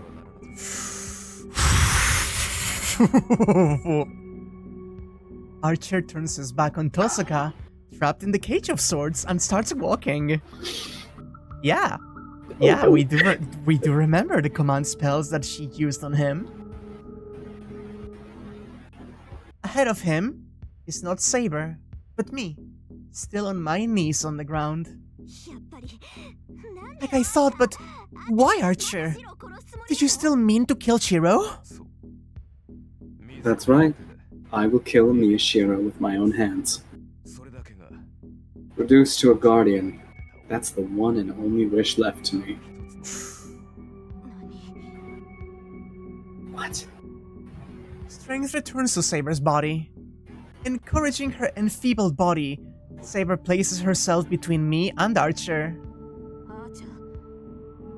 Archer, you can't be. That's right. You asked me once, Saber, if I had no pride as a hero. Of course I don't. Couldn't possibly have something like that. The only thing that fills me is regret. You see, Saber, I never should have become a hero. The will to fight fades from Saber. What did she realize? In her, there's no longer any hostility left toward Archer. Oh my god. She understands. That's right. Step aside, King of Knights. You won't last very long acting rashly without a master. And Miyashiro no longer has any right to be a master. You won't reach your wish by helping him. I cannot do that. Even if he's no longer my master, our contract remains. I swore to protect him, to become his sword. He who knew nothing of the Holy Grail War, even so he answered my selfish oath. I cannot betray that trust. Oh, I've missed you, Saber. She takes up her invisible sword. But in her stance, I can't see any of her former strength or dignity. I see. Then vanish here, along with your counterfeit master. Swords appear in Archer's hands. Even though right now Saber can't even parry a blow from Archer's sword. You idiot, run, Saber! I stand up and reach my hand out to Saber's back. I guess I was trying to pull her back. But Saber masters her strength, kicks off the ground, and charges toward Archer.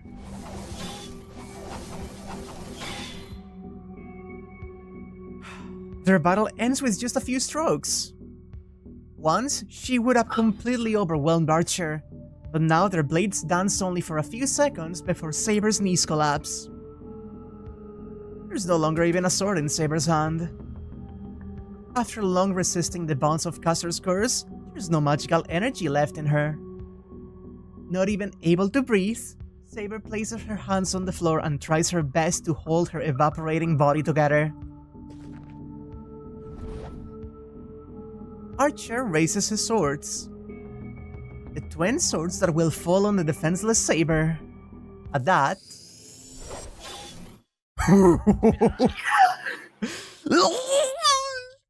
Yes, God! From the side with all of my strength, I stop him. I grip the twin swords. I take the instantly projected weapons in hand and fix my eyes on the Red Knight. Oh? I thought that you'd keep quiet a little longer. But maybe I should have expected that you couldn't endure the sight of a woman dying in front of you. Shut up. It's me you want to kill, right? Then don't get your opponents wrong. I stand opposite to him. The weapons in our hands are both twin swords. Oh my god, I love this so much. Whatever the difference in our physiques, our stances mirror each other down to the finest detail. If you can imitate me that far, it might as well be the real thing. But can your body withstand that magic? I mock him, boys. As he says, I am close to the limit. My headache refuses to abate, and the function of my magic circuits, accelerated by the projection, has reached its limit. Like this, if I have to trade blows with him while holding together the image of the twin swords, my brain will burst before he can cut me down.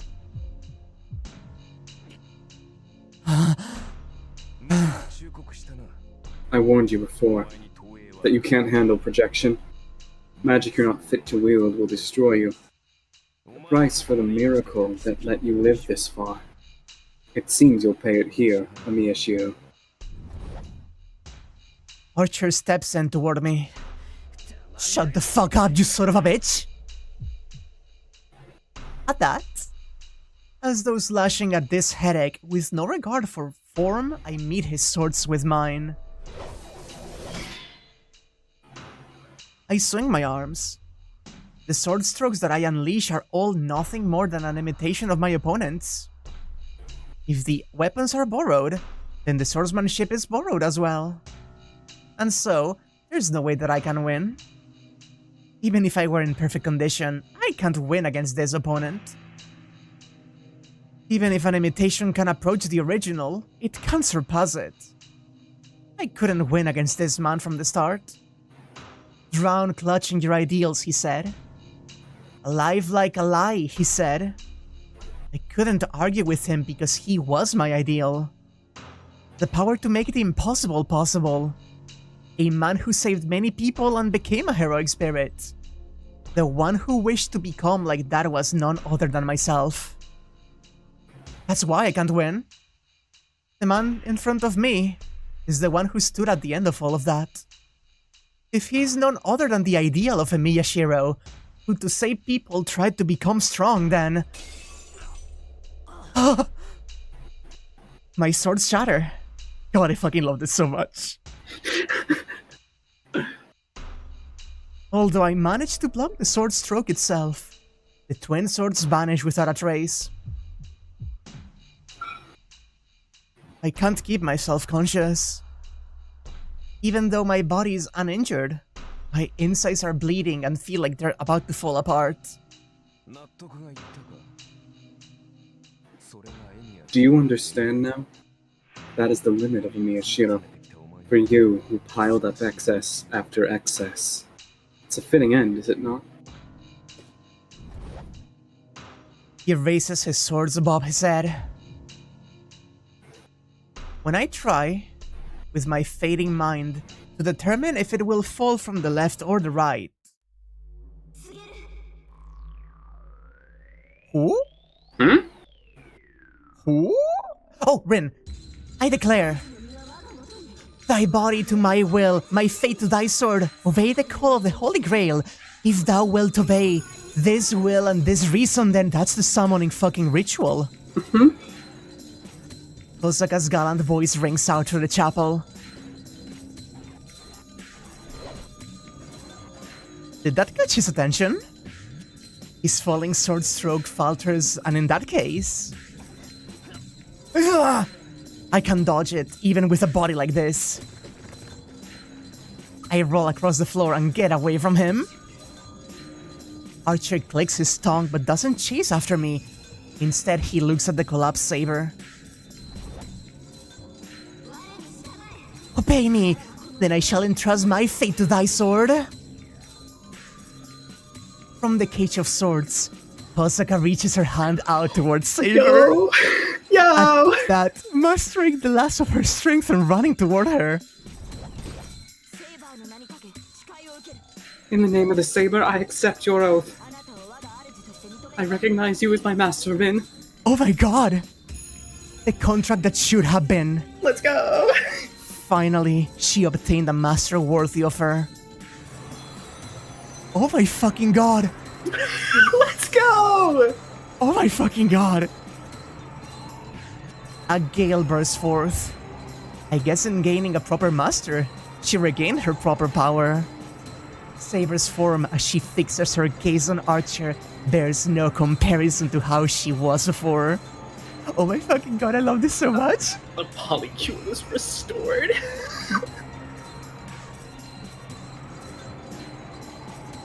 I'm not the only one who gasped. Even Archer's eyes are fixed upon her. The rising maelstrom of magical energy and her invincible armor. Nah, I win. The overwhelming and colossal magical power, that itself is limitless. That's the Saber. The heroic spirit of the sword, hailed as the strongest of all servants.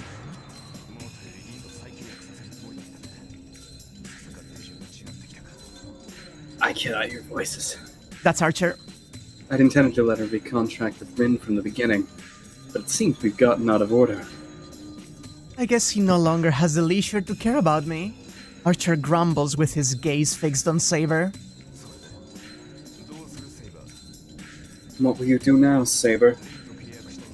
Now that you've contracted with Rin, you truly no longer have any tie to Miyashiro. I told you, Archer, did I not? My oath with Shiro will not be undone. Saber declares. Archer clicks his tongue in displeasure and adjusts his grip on his swords. Saber be like, "This is not cuckoldry, Archer. This is a polycule." Words of power. What will you do, Archer? If you say that you will lay a hand on Shiro, I will prevent it with all my strength.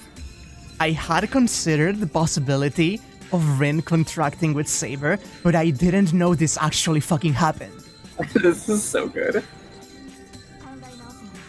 If you intend to rethink your course, the time is now. I'm sure you don't think you could win against me as I am now. Saber's warning is the truth. As she is now, Saber couldn't lose even in a duel against Berserker. Whoever Archer is, he cannot stand against Saber. Even as he understands that better than anyone.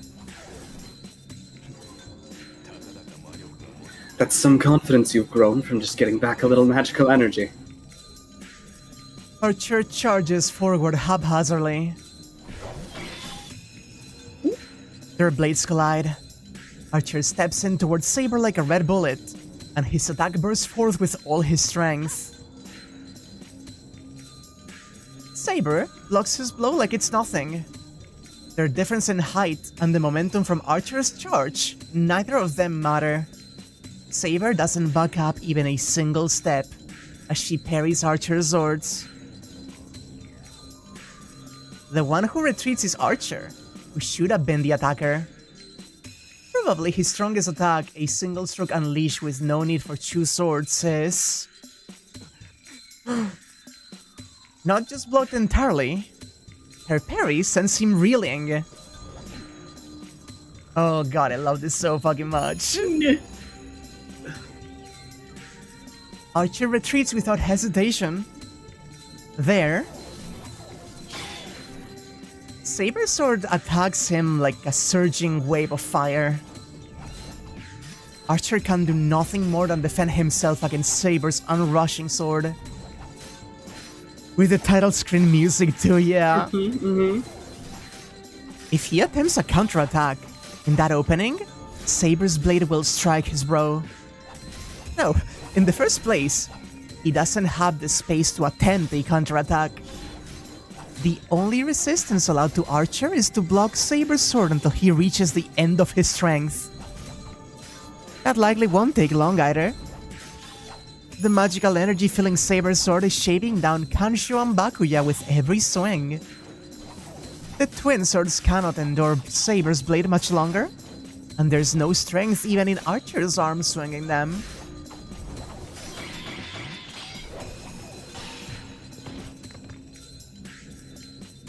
The end is reached sooner than I expected. Unable to endure the whirl of Saber's blade, Archer drops to one knee. There, Saber brings down her sword as though to end him.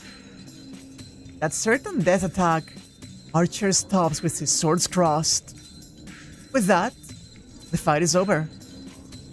Although he stops Saber's sword, Archer cannot move.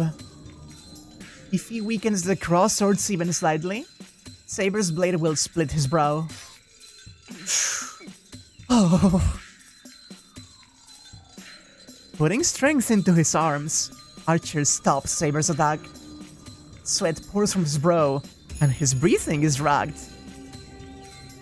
Against that, Saber isn't even breathing hard. It's impossible that Archer could win against Saber in a stand-up fight.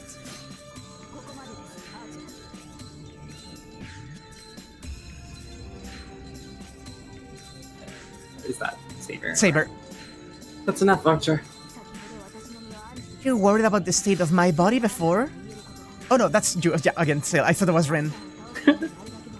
You worried about the state of my body before, but that's something that I could say to you as well. Now that you've used so many noble phantasms to defeat Caster, you must have little magical energy remaining. Moreover, you don't even have a master to keep you in this world, unable even to replenish your magical energy. As you are now, what exactly can you do?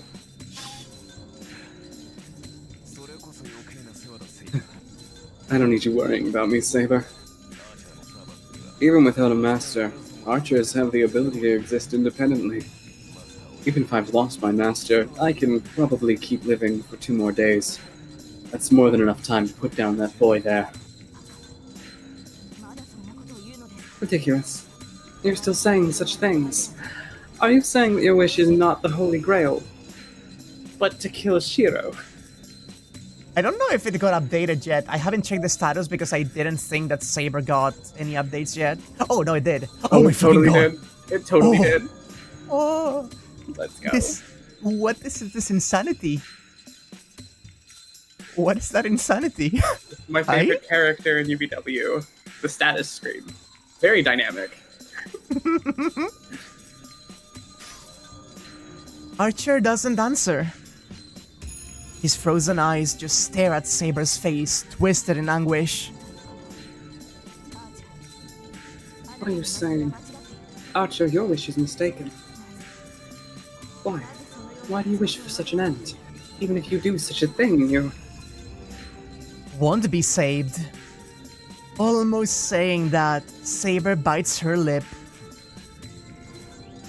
Mistaken, is it? Archer's arms bulge. He looks at Saber just once. That's my line, Saber. How long will you keep clutching a mistaken wish? Oh my fucking god. Oh, this exchange. This is getting wild. For an instant, his eyes turn sad as he asks her that. Archer. Saber sort of relaxes. In that opening, Archer stands up, and with his freed leg, he kicks Saber away. Despite being blown through the air, Saber lands gracefully. The situation is unchanged from before. Saber protecting me, and Archer with his back to Tosaka, trapped in the cage of swords. The distance between them is 5 meters once more. I knew it. But it seems like I'm no match for you in swordsmanship. Twin swords in his hands disappear, and he faces Saber empty-handed. Archer, does throwing away your swords mean that you intend to cease fighting? Of course not. Don't misunderstand me. I'm an archer, you realize. I was never one who fights with swords to begin with. Saying that, he... Yes, I'm it's the happening. bone of my sword. In a voice that I can't hear, he speaks the words of that spell. Stop, Archer. I don't want to. Saber, one day, someone will come to free you. It doesn't seem like this is that time, but I suspect it will be me who's connected to you next time as well. Yes! Unknown to death, nor unknown to life. Yes! His words echo through the chapel. There's no change in the environment. With that long a spell, there will certainly be an effect on our surroundings. Sword Magecraft is something that works on the world. But his spell does no work on the world, it just... But that's a conversation for next time. Right now, my goal is only to kill Miyashiro. If you intend to prevent that, this world will show no mercy, even against you. He raises his left arm. Does that complete his spell? Unlimited Yes! blade works. Yes! Speaking obvious words of power, he alters the world. Flame runs. It runs along the ground like a white line. Is that flame that encircles the chapel in an instant the boundary line? After the color of the flame blocked sight and painted over the chapel was abruptly replaced by this other world. Yes! Domain expansion.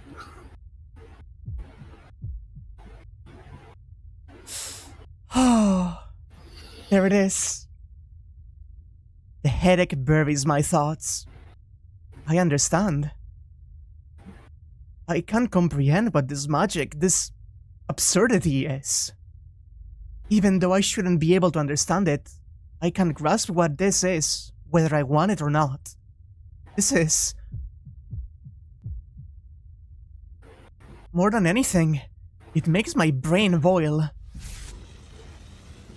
In a word, it's a forge. A blazing fire and gears turning in the sky.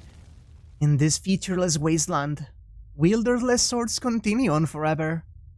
Those swords, those weapons that run along the earth are all famous swords. The Kansho and Bakuya that he uses, too, are originally knit from this world. An infinite projection of weapons. The weapons are so innumerable that they make this place seem like a scrapyard. The Red Knight reigns from the center of this kingdom of rabble. Oh. Is that in-game? Well, I don't know what you're referring to. There's some background noise, I thought. That is Saber, by the way. This is... The bewildered voice is Saber's. In the middle of that illusory flame that's not even hot, she stares dumbfounded at the Red Knight. A reality marble. Oh, that's a Ren. A great forbidden magic that materializes the caster's internal world and erodes reality. In other words, you're not a swordsman or an archer. Yes, while I was alive, before I became a heroic spirit, I was a mage. Hosaka's voice is matter-of-fact. Could it be that she, long since, had realized who Archer really was? That's Saber. Oh god. Then Archer, your noble phantasm is... I have no such thing. I bore no holy or magical sword, after all. The only thing that I possess is this world. If a noble phantasm is the symbol of a heroic spirit, then this magic itself is my noble phantasm. If it's a weapon, merely by looking at the original, I can recreate it and store it. That is my ability as a heroic spirit. God. Saber gasps. Blankly amazed, she stares at the headstone swords, continuing into the wasteland. Yeah? That's just a cool... That's cool.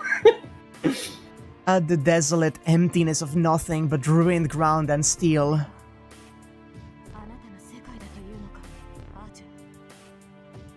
Are you saying, is this your world, Archer? That's right. I don't mind if you'd like to test it, Saber. Let me show you. I can certainly recreate your holy sword. My holy sword. You're saying you know what it is, Archer? Of course.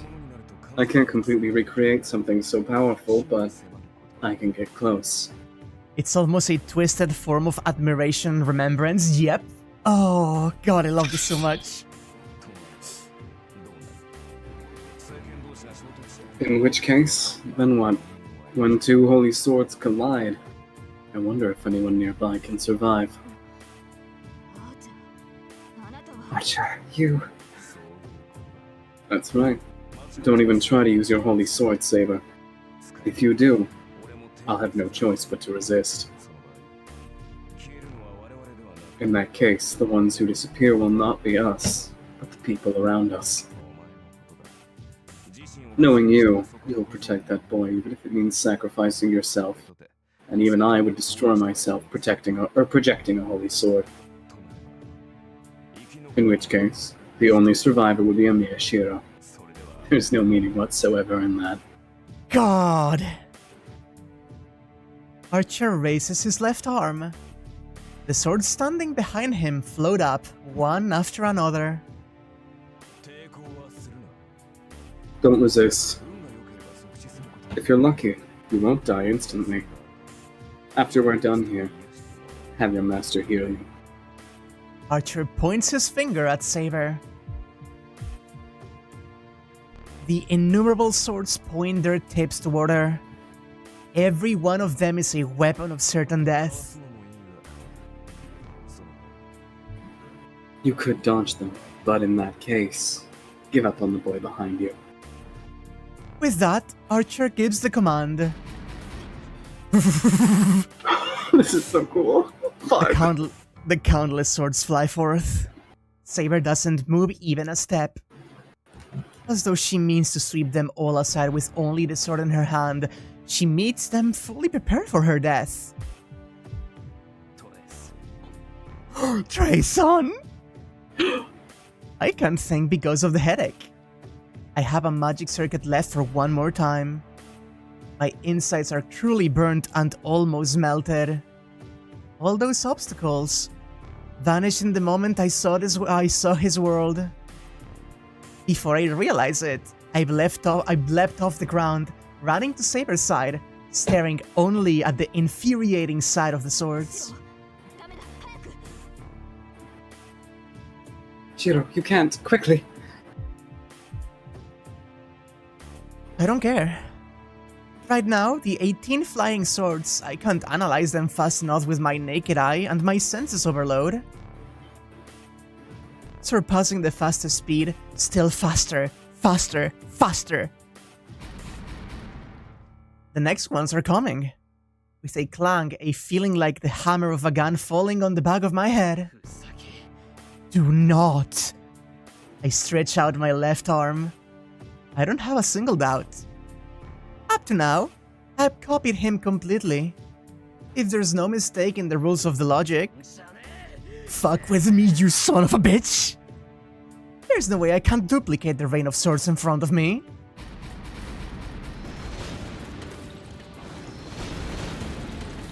Oh my god! Fragments scatter in all directions. When I open my eyes, his reality marble or whatever has vanished. All there is are the scattering shards of swords and... a hellish nausea. Like my guts themselves have forced their way up the back of my throat. That's evocative. After he glares at me in annoyance.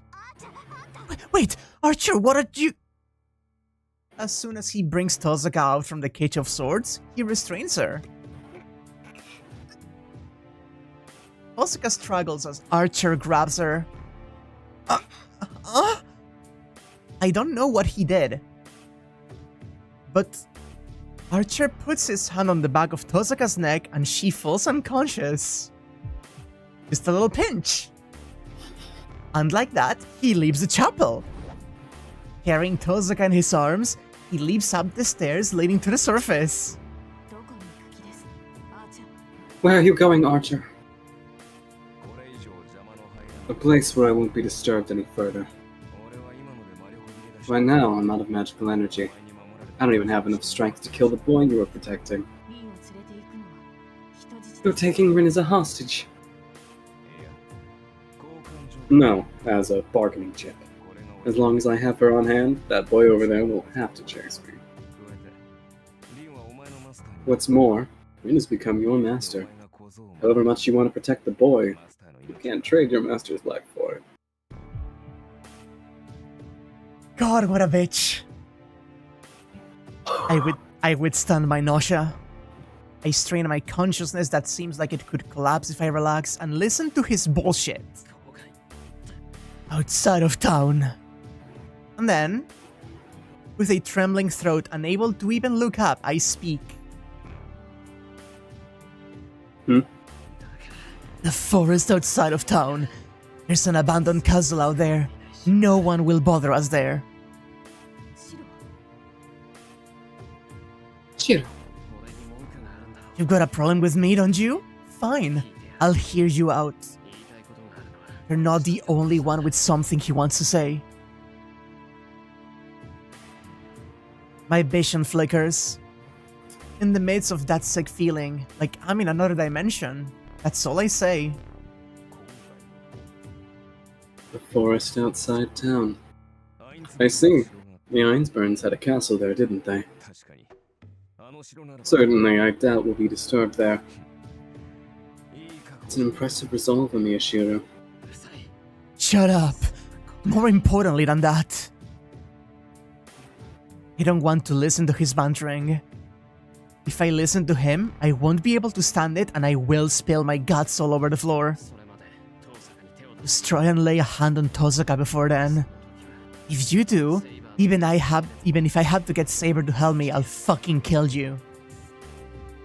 With a scrape? To try and endure my headache, I claw some skin off my forehead as I declare that. Fine. As a reward for choosing the place, I'll guarantee her safety for one day. But hurry. Now that I have no master, I don't have much time either. I doubt this body will last 2 days. If I haven't killed you before then, I might do something to my hostage in retaliation.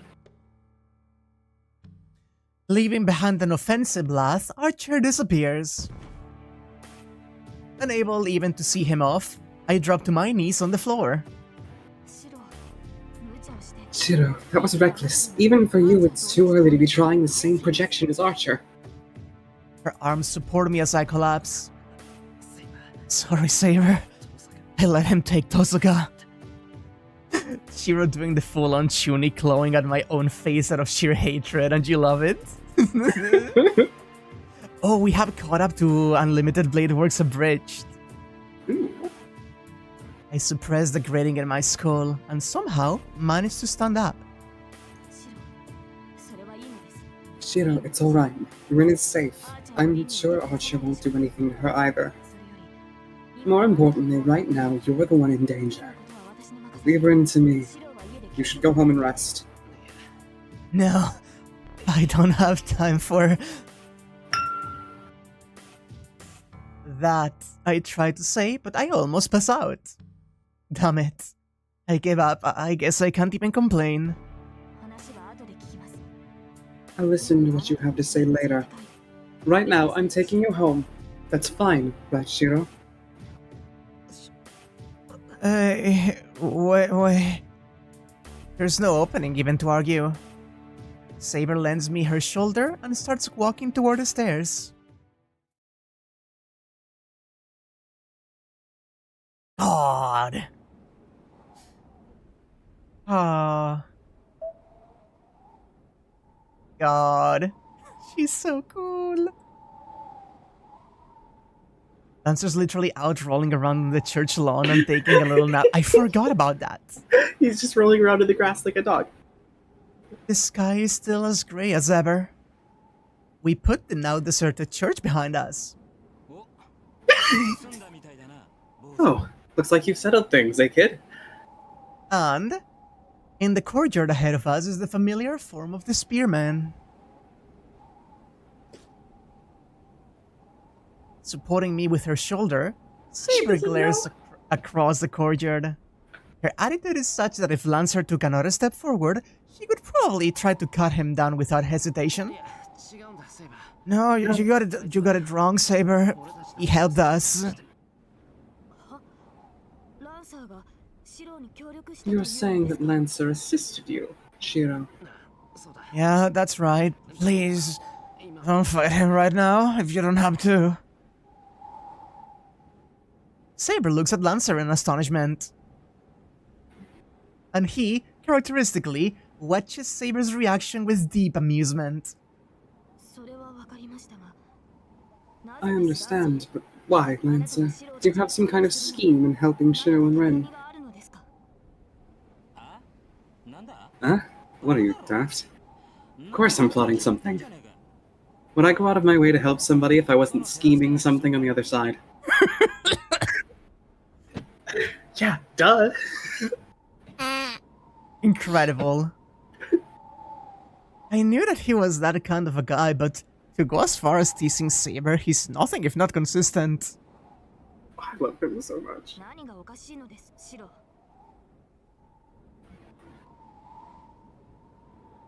At Saber. Yeah, sorry, my stream just cut out. I had to rejoin. Oh. My bad. What's so funny, Shiro? Was I laughing just now? Yes, you were. It seems that I was mistaken. If you're well enough to laugh, it seems that there's no need for me to lend you my shoulder after all. At that, even though it's probably imprudent, I'm a little relieved.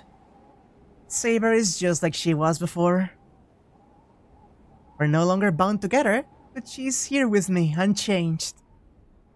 Then, what do I have to be sorry about? Sorry, I guess I relaxed a little. This wasn't really the time for that, was it? No, if we're going to recover Rin, right now you must rest. Lancer, I know not what your goal is, but you've already finished your business now. In that case, leave. Right now. I will not fight with you either. Bluntly declaring that to Lancer, Saber descends the steps to the courtyard. Oi, from the look on your face, I'd say not everything went according to plan. What happened, kid? Archer kidnapped Tosuka. Now we're going to go and get her back. Withstanding my dizziness, I answer, looking Lancer in the eye. What? Hey, wait, what the hell's that supposed to mean? Sorry, but I do not have any strength left to spare. I can't give you a long explanation, so just behave yourself and go home. Archer's objective is to kill Shiro. In order to accomplish that, he abducted my master, Rin, and on the condition of her life, he commanded that Shiro duel him.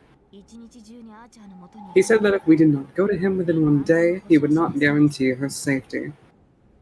Well, thanks for explaining for me, Saber, but I don't know what good telling all of that to Lancer will do. That bastard. He fucking went and did it. I love him. I like his little growl. He's so grumpy. Then, Dropping his friendly air and baring his true face, Lancer grinds his teeth. Lancer? So that's how it is, huh? That son of a bitch betrayed the little miss not once, but twice? Yes, that is what happened, but what is that? But nothing.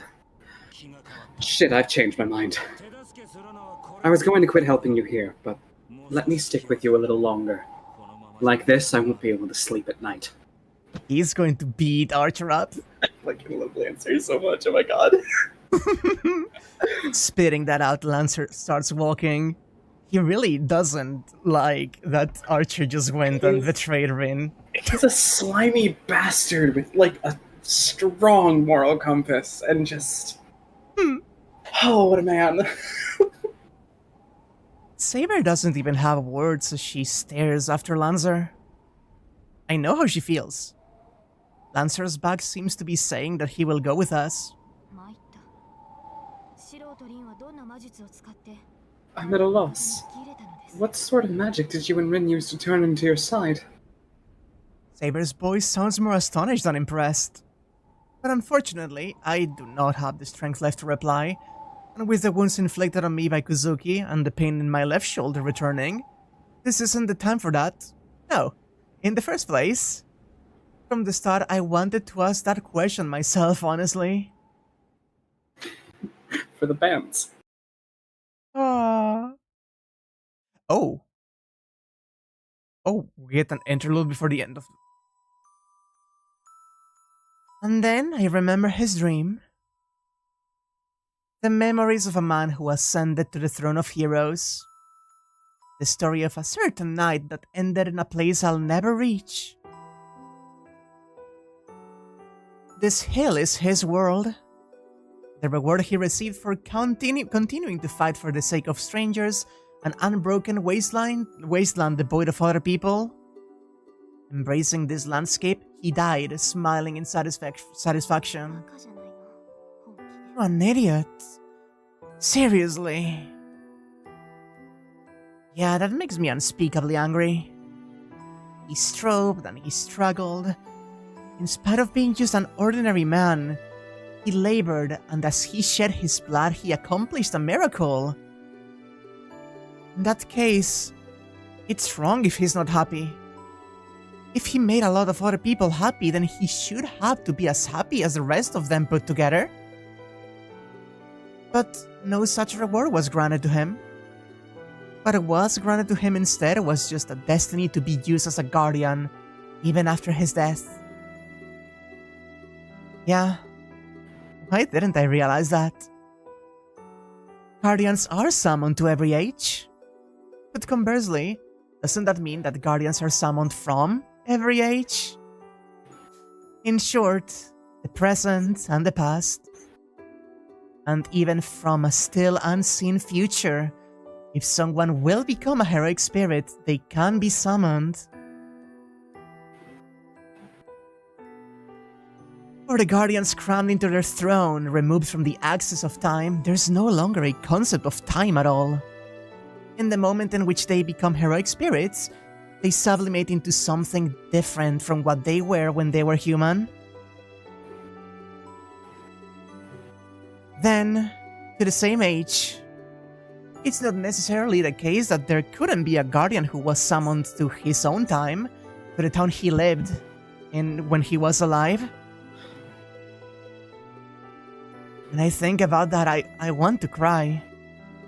I mean, neither of them can be saved. Not the one looking at his former self, nor the one looking at the self he will be someday. Oh, I see. All they will be is hurt by how totally different they are. I already know the end of the great fool who tried to help other people. He wished for it and he became a guardian. If he could save people even after his death, that was all he could have asked for. In life, he couldn't save them because he didn't have the power, but he believed that as a heroic spirit, he could prevent any tragedy. Thinking that, in response to a deal offered by the world, he offered up his afterlife, and saved the lives of maybe 100 people, fully believing that after he could save the lives of how many thousands more. But that hope was betrayed as well. Heroic spirits, guardians, only appear in hell. They arrive in the case that the world will be destroyed by human hands. Humans are an animal that destroys itself by its own devices. So, the process of their destruction should always be the same. He was summoned only to those hells.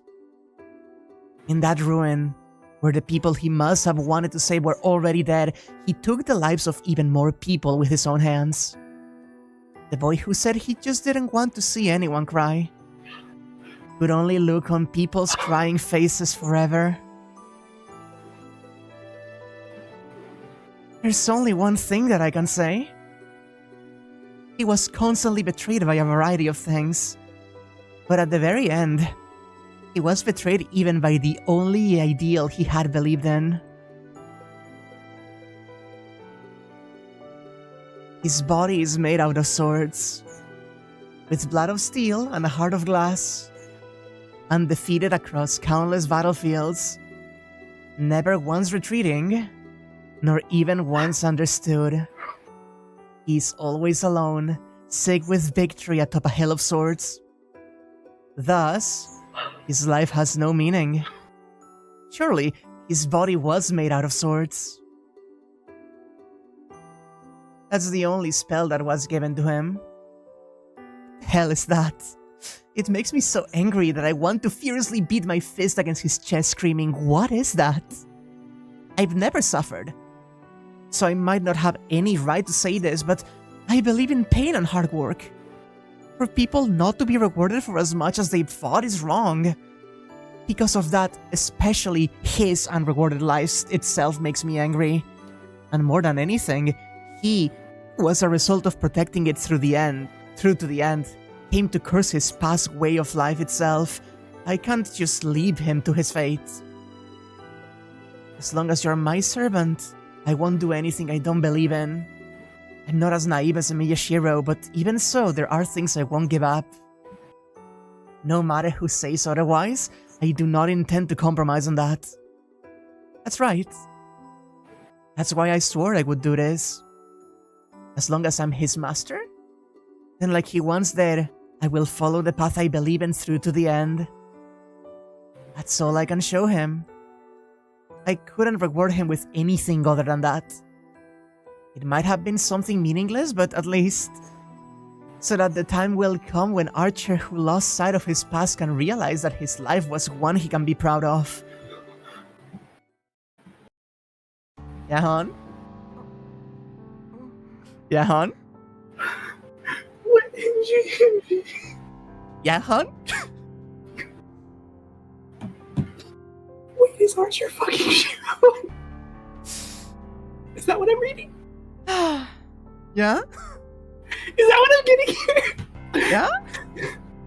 I'm gonna cry! Oh my good god! Yeah, hon? Oh, God. God. Yeah? Yeah, how's this whole scene feel, huh?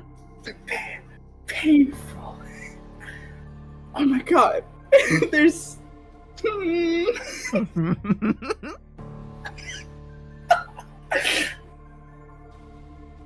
Yeah? That is so good though, holy shit. I don't even know what to say. Oh. Oh my goodness. Oh man.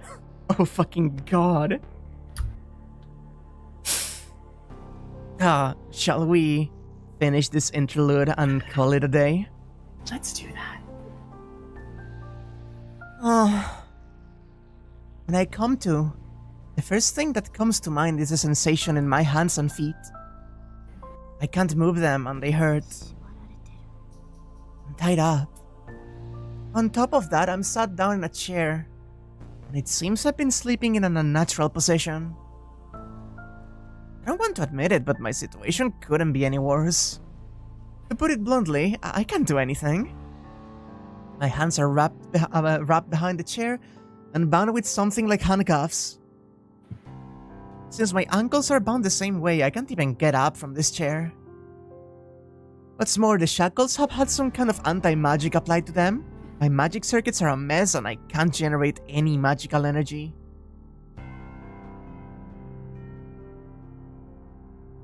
Once I've checked my own condition, next step is to check my surroundings. It's cold. The unheated stone room is a ruin that hasn't been used for a long time. It's dark outside the window. Judging by that, it must be after 10 at night. So, what are you going to do with me, Archer? I glare into the darkness. In the shadow of the pillar, the red-coated knight is sitting on a pile of rubble. I'm not gonna do anything to you or think to reel in Miyashiro. You understand that yourself, don't you? Even if I weren't here, Shiro could come on his own. You of all people should understand that. That's true. But it would be inconvenient if you were there for it. Have you keep quiet until things are settled. Without revealing himself from the shadows? With that, Archer's words cut off. There's none of his former amiability there. Right now, he really is an emotionless cleaner. I see. Whatever happens, you're going to kill Shiro, aren't you? Yeah. A naive man like him? It would be for the best if he disappeared while he still can. He answers as though it's perfectly natural. All I can see from here is a shadow profiled. A frozen, mask-like face. It makes me so angry I could die. I don't need anyone to tell me that Shiro's naive, but... I take a deep breath. If I say this, that will be the end. If I say it, my Archer will never come back to me again. Accepting that in an instant, I strongly fix my gaze on the man in the shadows. Even so, I love that soft part of him. I think he has to be like that. I'm saved knowing that it's okay for somebody like that to exist. But what about you? Even after you went so far, you think it's wrong to be spouting self-centered ideals? You fought for other people over and over. You were betrayed over and over. You were absurdly made to clean up after them over and over. Because of that you're saying you've had enough of humanity, Archer? Somehow I keep getting angrier as I go on, until I'm screaming at the top of my lungs. Archer doesn't answer. And his face sunk in shadow no longer resembles a face that I knew at all. Wow. Holy fucking shit. Actually, do you want to see the flashback with the dad? Yes, of course I do. You can't save everyone. When I was told that by the man who I believed could save everyone, the only thing that I felt was resistance. Look, Shiro. The only people here who can save are the ones he sided with. I hated those words too. I didn't want the man who, to me, was the very model of a hero himself to speak that kind of truth. Perhaps all of Miyashiro's time from then on was spent just trying to disprove those words. Nobody needs to be killed. If I do my best and work my hardest, then nobody will get hurt. Even Dad must have idealized that his whole life. That's why...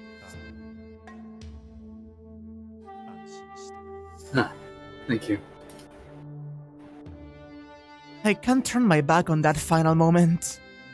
Hosaka told me that that way of living is wrong. I know that. I realized it long ago. There's no world where nobody gets hurt. There's no happiness where nobody gets hurt either.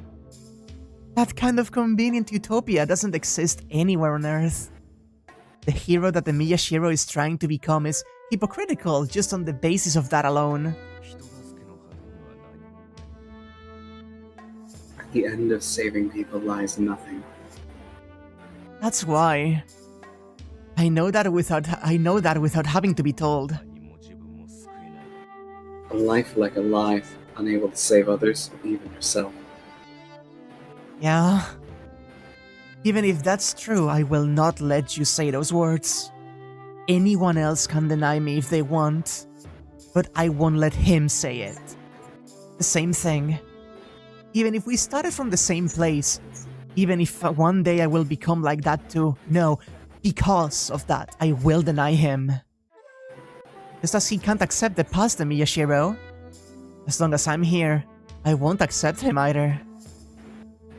Even if this dream is a twisted one, if I've come this far believing it, and if I've decided to keep believing in it from now on, then I won't ever lose against myself. And that is... Good fucking god. And that is Miyashiro can never lose to himself being brought back around.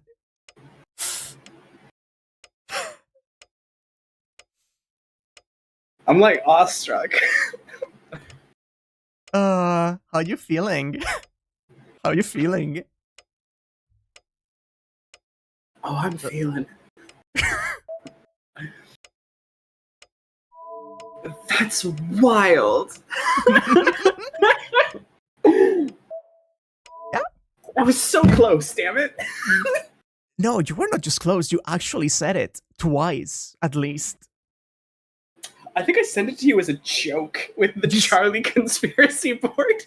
And you said it also on stream once. You actually fucking guessed it as a joke, and you fucking got it. I'm so mad.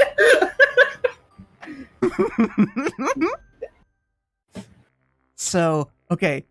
God, you were so close. You knew that there was a connection there. You just didn't get the whole thing. I was like putting all the pieces together correctly, but I did not realize what puzzle I was making.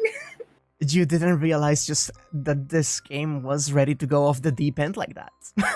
Holy shit, that's so cool. I'm like getting so many moments in my brain that are like, oh, that was so much more interesting now. Yeah? And now you know, now you can start like going back, like thinking on what has happened and putting everything back, like the migraines, the realizations of how similar they are and the constant like bouncing off of each other. You know, the same incantations the two of them have. But more than anything, there is one thing that it has only been slightly mentioned. Hey, do you remember how Rin mentioned before the going into the basement that there was only actually one pendant?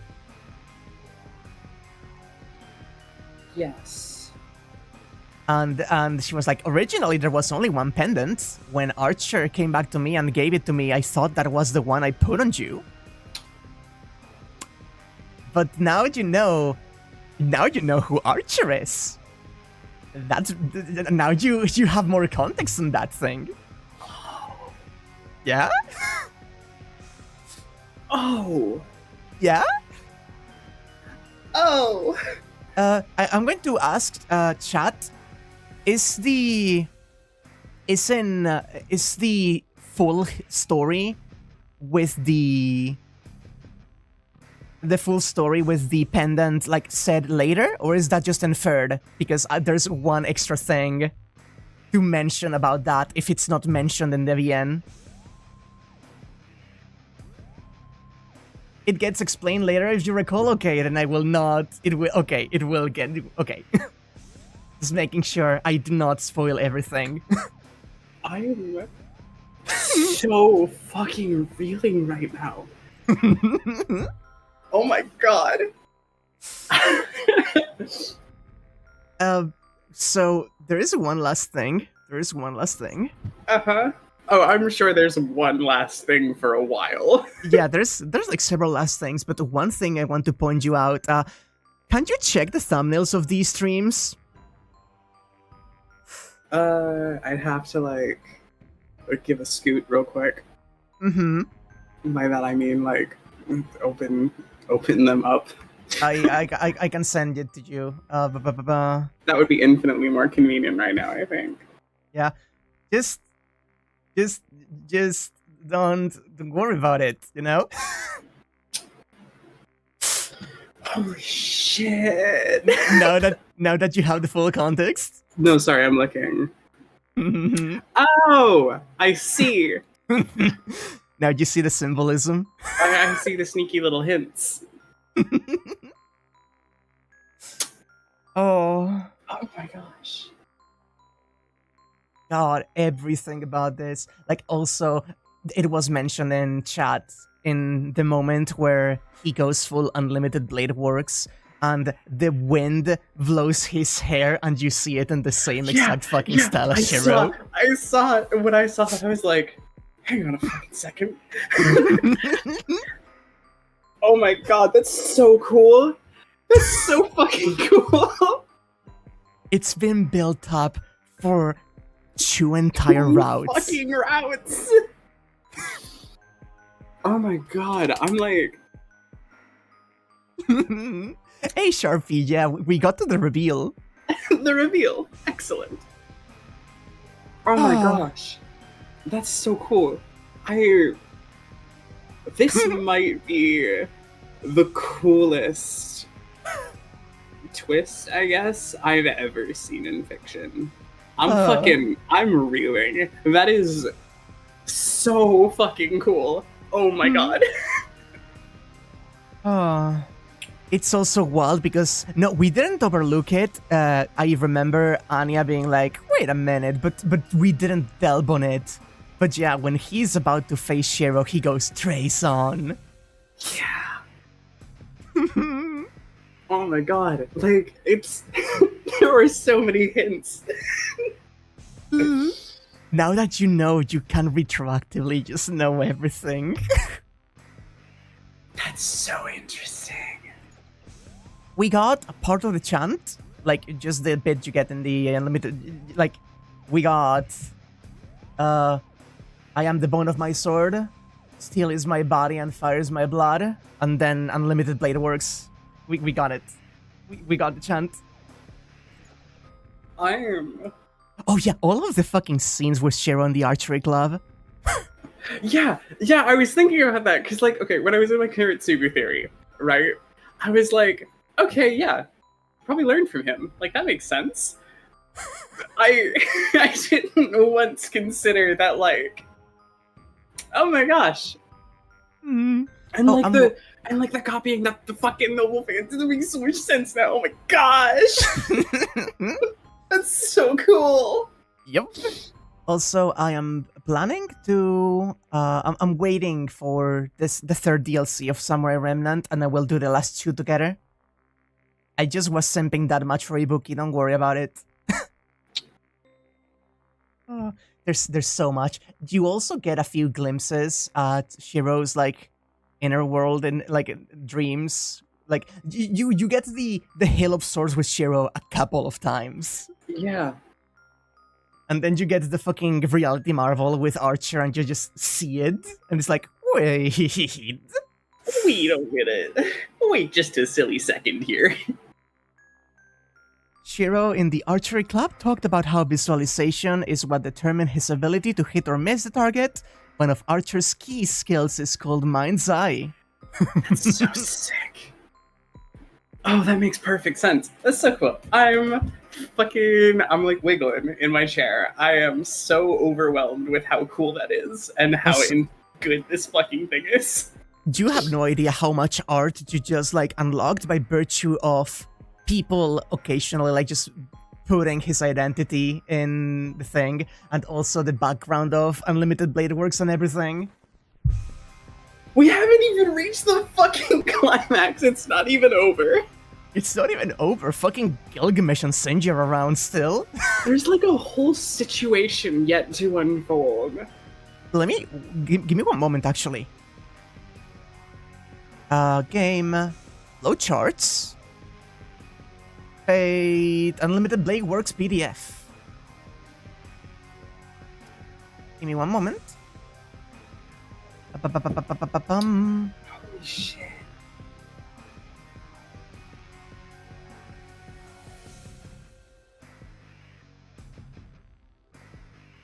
Wait, no, this is the Fate route, my bad. A plus, fantastic work. Okay, oh, I see. Okay. Oh, man. We still have a bit. We still have a bit. Oh my gosh. We have, like, 2, maybe 3 streams, mayhaps. I'm so excited. I did take my titty pills. Oh my fucking god. Now you know, this was one of the big things that you couldn't get into any other Fate thing because you would fucking get spoiled on it. I'm fucking... That's so cool. I'm so happy you enjoyed it, and I'm so happy you fucking loved it. I really, really did. Like, I'm genuinely astounded. And I need everyone to know, I have been letting Anya have the spotlight because she didn't fucking know. But that was a masterful fucking showcase and execution of that scene. Even knowing it was so fucking hype. That's so cool. I'm like running out of ways to just say like that was like the most awesome story execution I've ever seen in my life. That is so good. The scene where Shiro projects Caliburn against Berserker in Fate is called Unlimited. I noticed that. Literally, like, the only thing that made me notice was like, oh yeah, that's like a reference to the other route. And, like, I didn't have the context, so I stopped thinking about that. You didn't even fucking know. I didn't know, chat. I didn't have the capability of knowing. when you were like on the verge of realizing and thinking that Archer was Kiritsugu, every single time we finished like one of these, I would go on with chat after you left like, oh my god, she's so close. Oh yeah, in the Fate route, when Shiro just fucking falls from the window, he explodes into swords. That boy is just swords. But that boy is made of swords.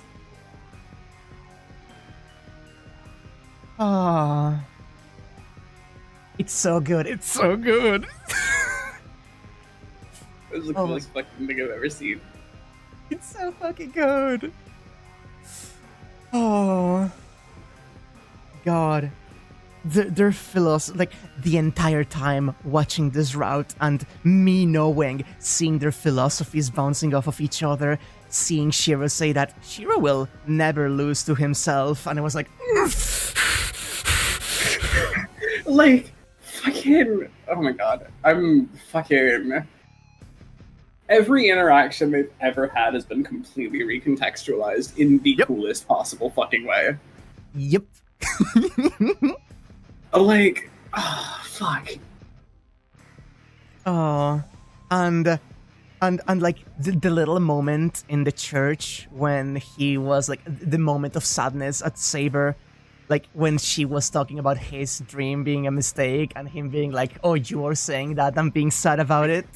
You want to fucking talk. and then the moment of like, oh god, just everything, everyone's relationship. And remember when at the beginning was like, he seems to like know you in some capacity. Maybe he is from your same era, Saber. Now you know. Now you know. Also, Archer asking if Taiga was okay in Rin's house after the kidnapping. Oh my god, that's so cool. I think I'm so captivated by, like, it's the logical extension of everything that we've already been told about Shiro. That, like, the path he's going down literally leads to, like, hell. Like, he is torturing himself trying to save people.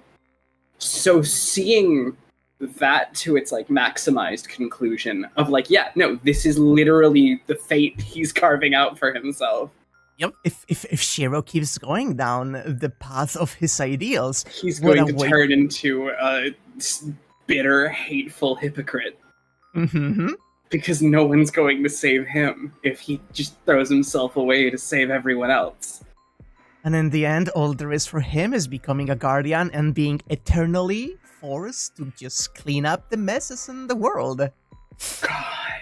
And, like, it was the, it was when they were talking about Archer's World, TM, and they described it as, like, it was something grandiose, devoid of people or whatever. Yeah. Like, he is winning, he is alone, and miserable. And it was just... God, that was so good. Oh my gosh. I'm still, like, I haven't finished processing this. Like, I'm still, like, as reeled as I was when I fucking first caught it. Oh, I love seeing you process it in real time, though. It's so good. It's so good. It's the understanding. Is you now know what the fucking mushroom has been putting down all along. Yeah, exactly. Which makes me curious for the next route as well. Because, okay, with all of this resolved in this route, what the fuck are we doing there? Like, I don't know. I can't know. I understand that I'm in for the fucking colon close parentheses. I get it.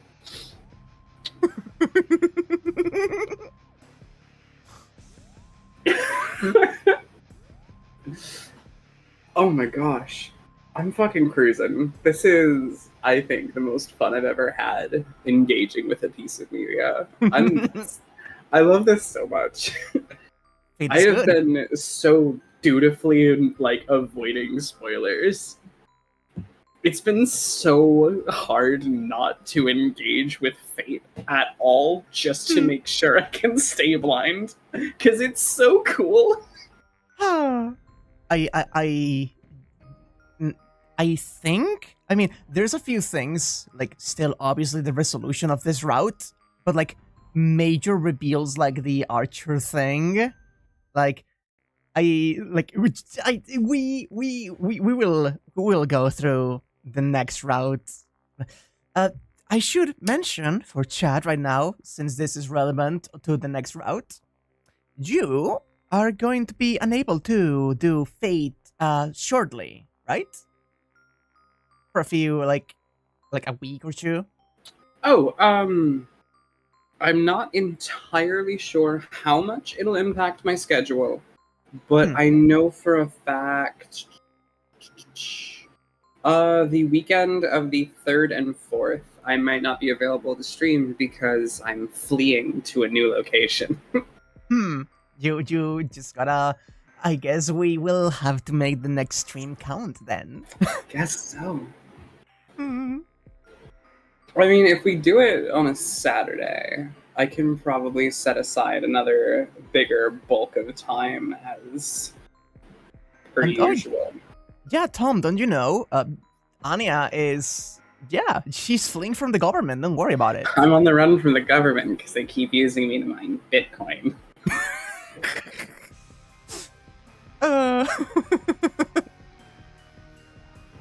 Forbidden words are being used on chat right now. Next, make her read Avalon LaFay. She wants to play FGO eventually, and I have given her, like, big, good reviews of Avalon LaFay. I have got... Every time you go through new stuff, you always just, like, give me, like, the rundown of it and how enamored you are with the story. I cried, I think, I cried even harder than I cried with Ilya and Berserker's deaths in Avalon Lefay. Holy shit. I'm fucking so excited to do more. I'm sad we can't do another stream like immediately. Generally, if you ever want to like we do this on Saturdays or Fridays because it's convenient for you and at this hour. But if you have like any free time another time, I literally wouldn't mind doing extra streams some other time. I just don't know when I would be able to, but the idea is appealing. Incidentally, I really like the phrase "Archerillion years." That's really funny.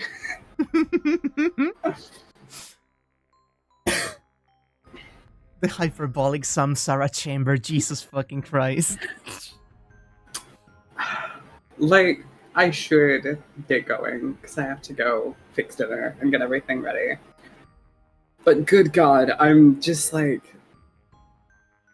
I can't wait for you to just keep ruminating through this. Like, I'm through the gonna rest be of the messaging day. you like the rest of the week. Like, oh my God, and there was that one moment where. Yes, please, please do, please do. I love it.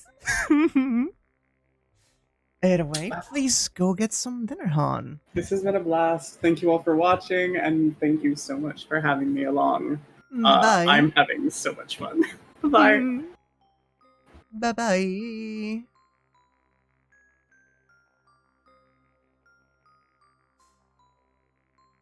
We fucking did it, chat. We got to the Archer reveal. Holy fucking shit. Oh my god. Oh my god. We did it. Jesus. Every single time I had to say Archer, I was internally correcting myself from saying Emilia, and I thought she was gonna be ready.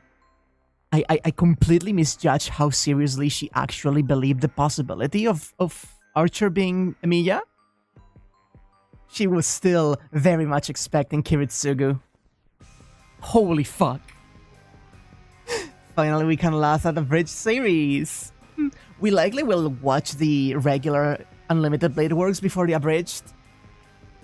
She ain't ready for the combo Nasu has been running on her the whole time. Oh. God. I'm hearing her actually cry at the backstory, future story of Shiro and Rin just being so mad at him. I want her to see. She doesn't know about Carnival Phantasm, chat. She doesn't fucking know about Carnival Phantasm. After Heaven's Fields, we will watch Carnival Phantasm and she will be so confused because there's Tsukihime and there's also Call of Attraction there. She isn't aware of it, but the Touch of Death combo has been running this whole time and she doesn't even know it. Don't forget Tsukihime before Carnival Phantasm, Jesus fucking Christ.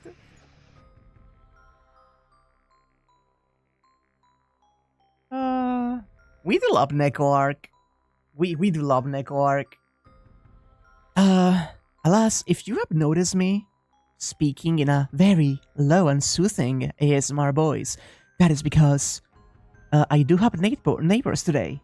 My sibling and her husband are here today and they're sleeping already. So like, I've been trying to keep it quiet for a bit. Every time she was talking about just wanting Lancer racing about it, was like, oh boy, Carnival Phantasm and Hollow Attraction are gonna be great. It's only an Excel season. Before there is only Stay Night characters and Tsukihime one. Okay, fair enough. Okay, chat. I want... I'm not going to scream right now. No, I'm so sorry. Not even for $50. I need... I'm going to make a bet with you, chat. I'm going to make a bet with you, chat. There is so many things that I think Anya is going to absolutely lose her fucking mind with when we get to Heaven's Feel. She's going to be insane about it. Like, there's gonna be so many things she's insane about. But I want to make a little... Like, I'm going to say... I know one thing that I know she's going to just lose her fucking shit for like 5 minutes straight when it happens. And that's the Mapo Tofu. As soon as Kirei gets the Mapo Tofu going, she's gonna lose it. And I think that's going to be one of the moments that I'm excited for the next route. Oh. I believe she has mentioned before that Mapo Tofu is actually one of her favorite foods. It's such a fucking insane place, but the scene... Oh god, I can't even fucking imagine. I know it happens, I don't know when or how. Please don't tell me. The fucking tofu. Oh. Anyway. For real, it's 2 a.m. I need to get going. Let me get the music going.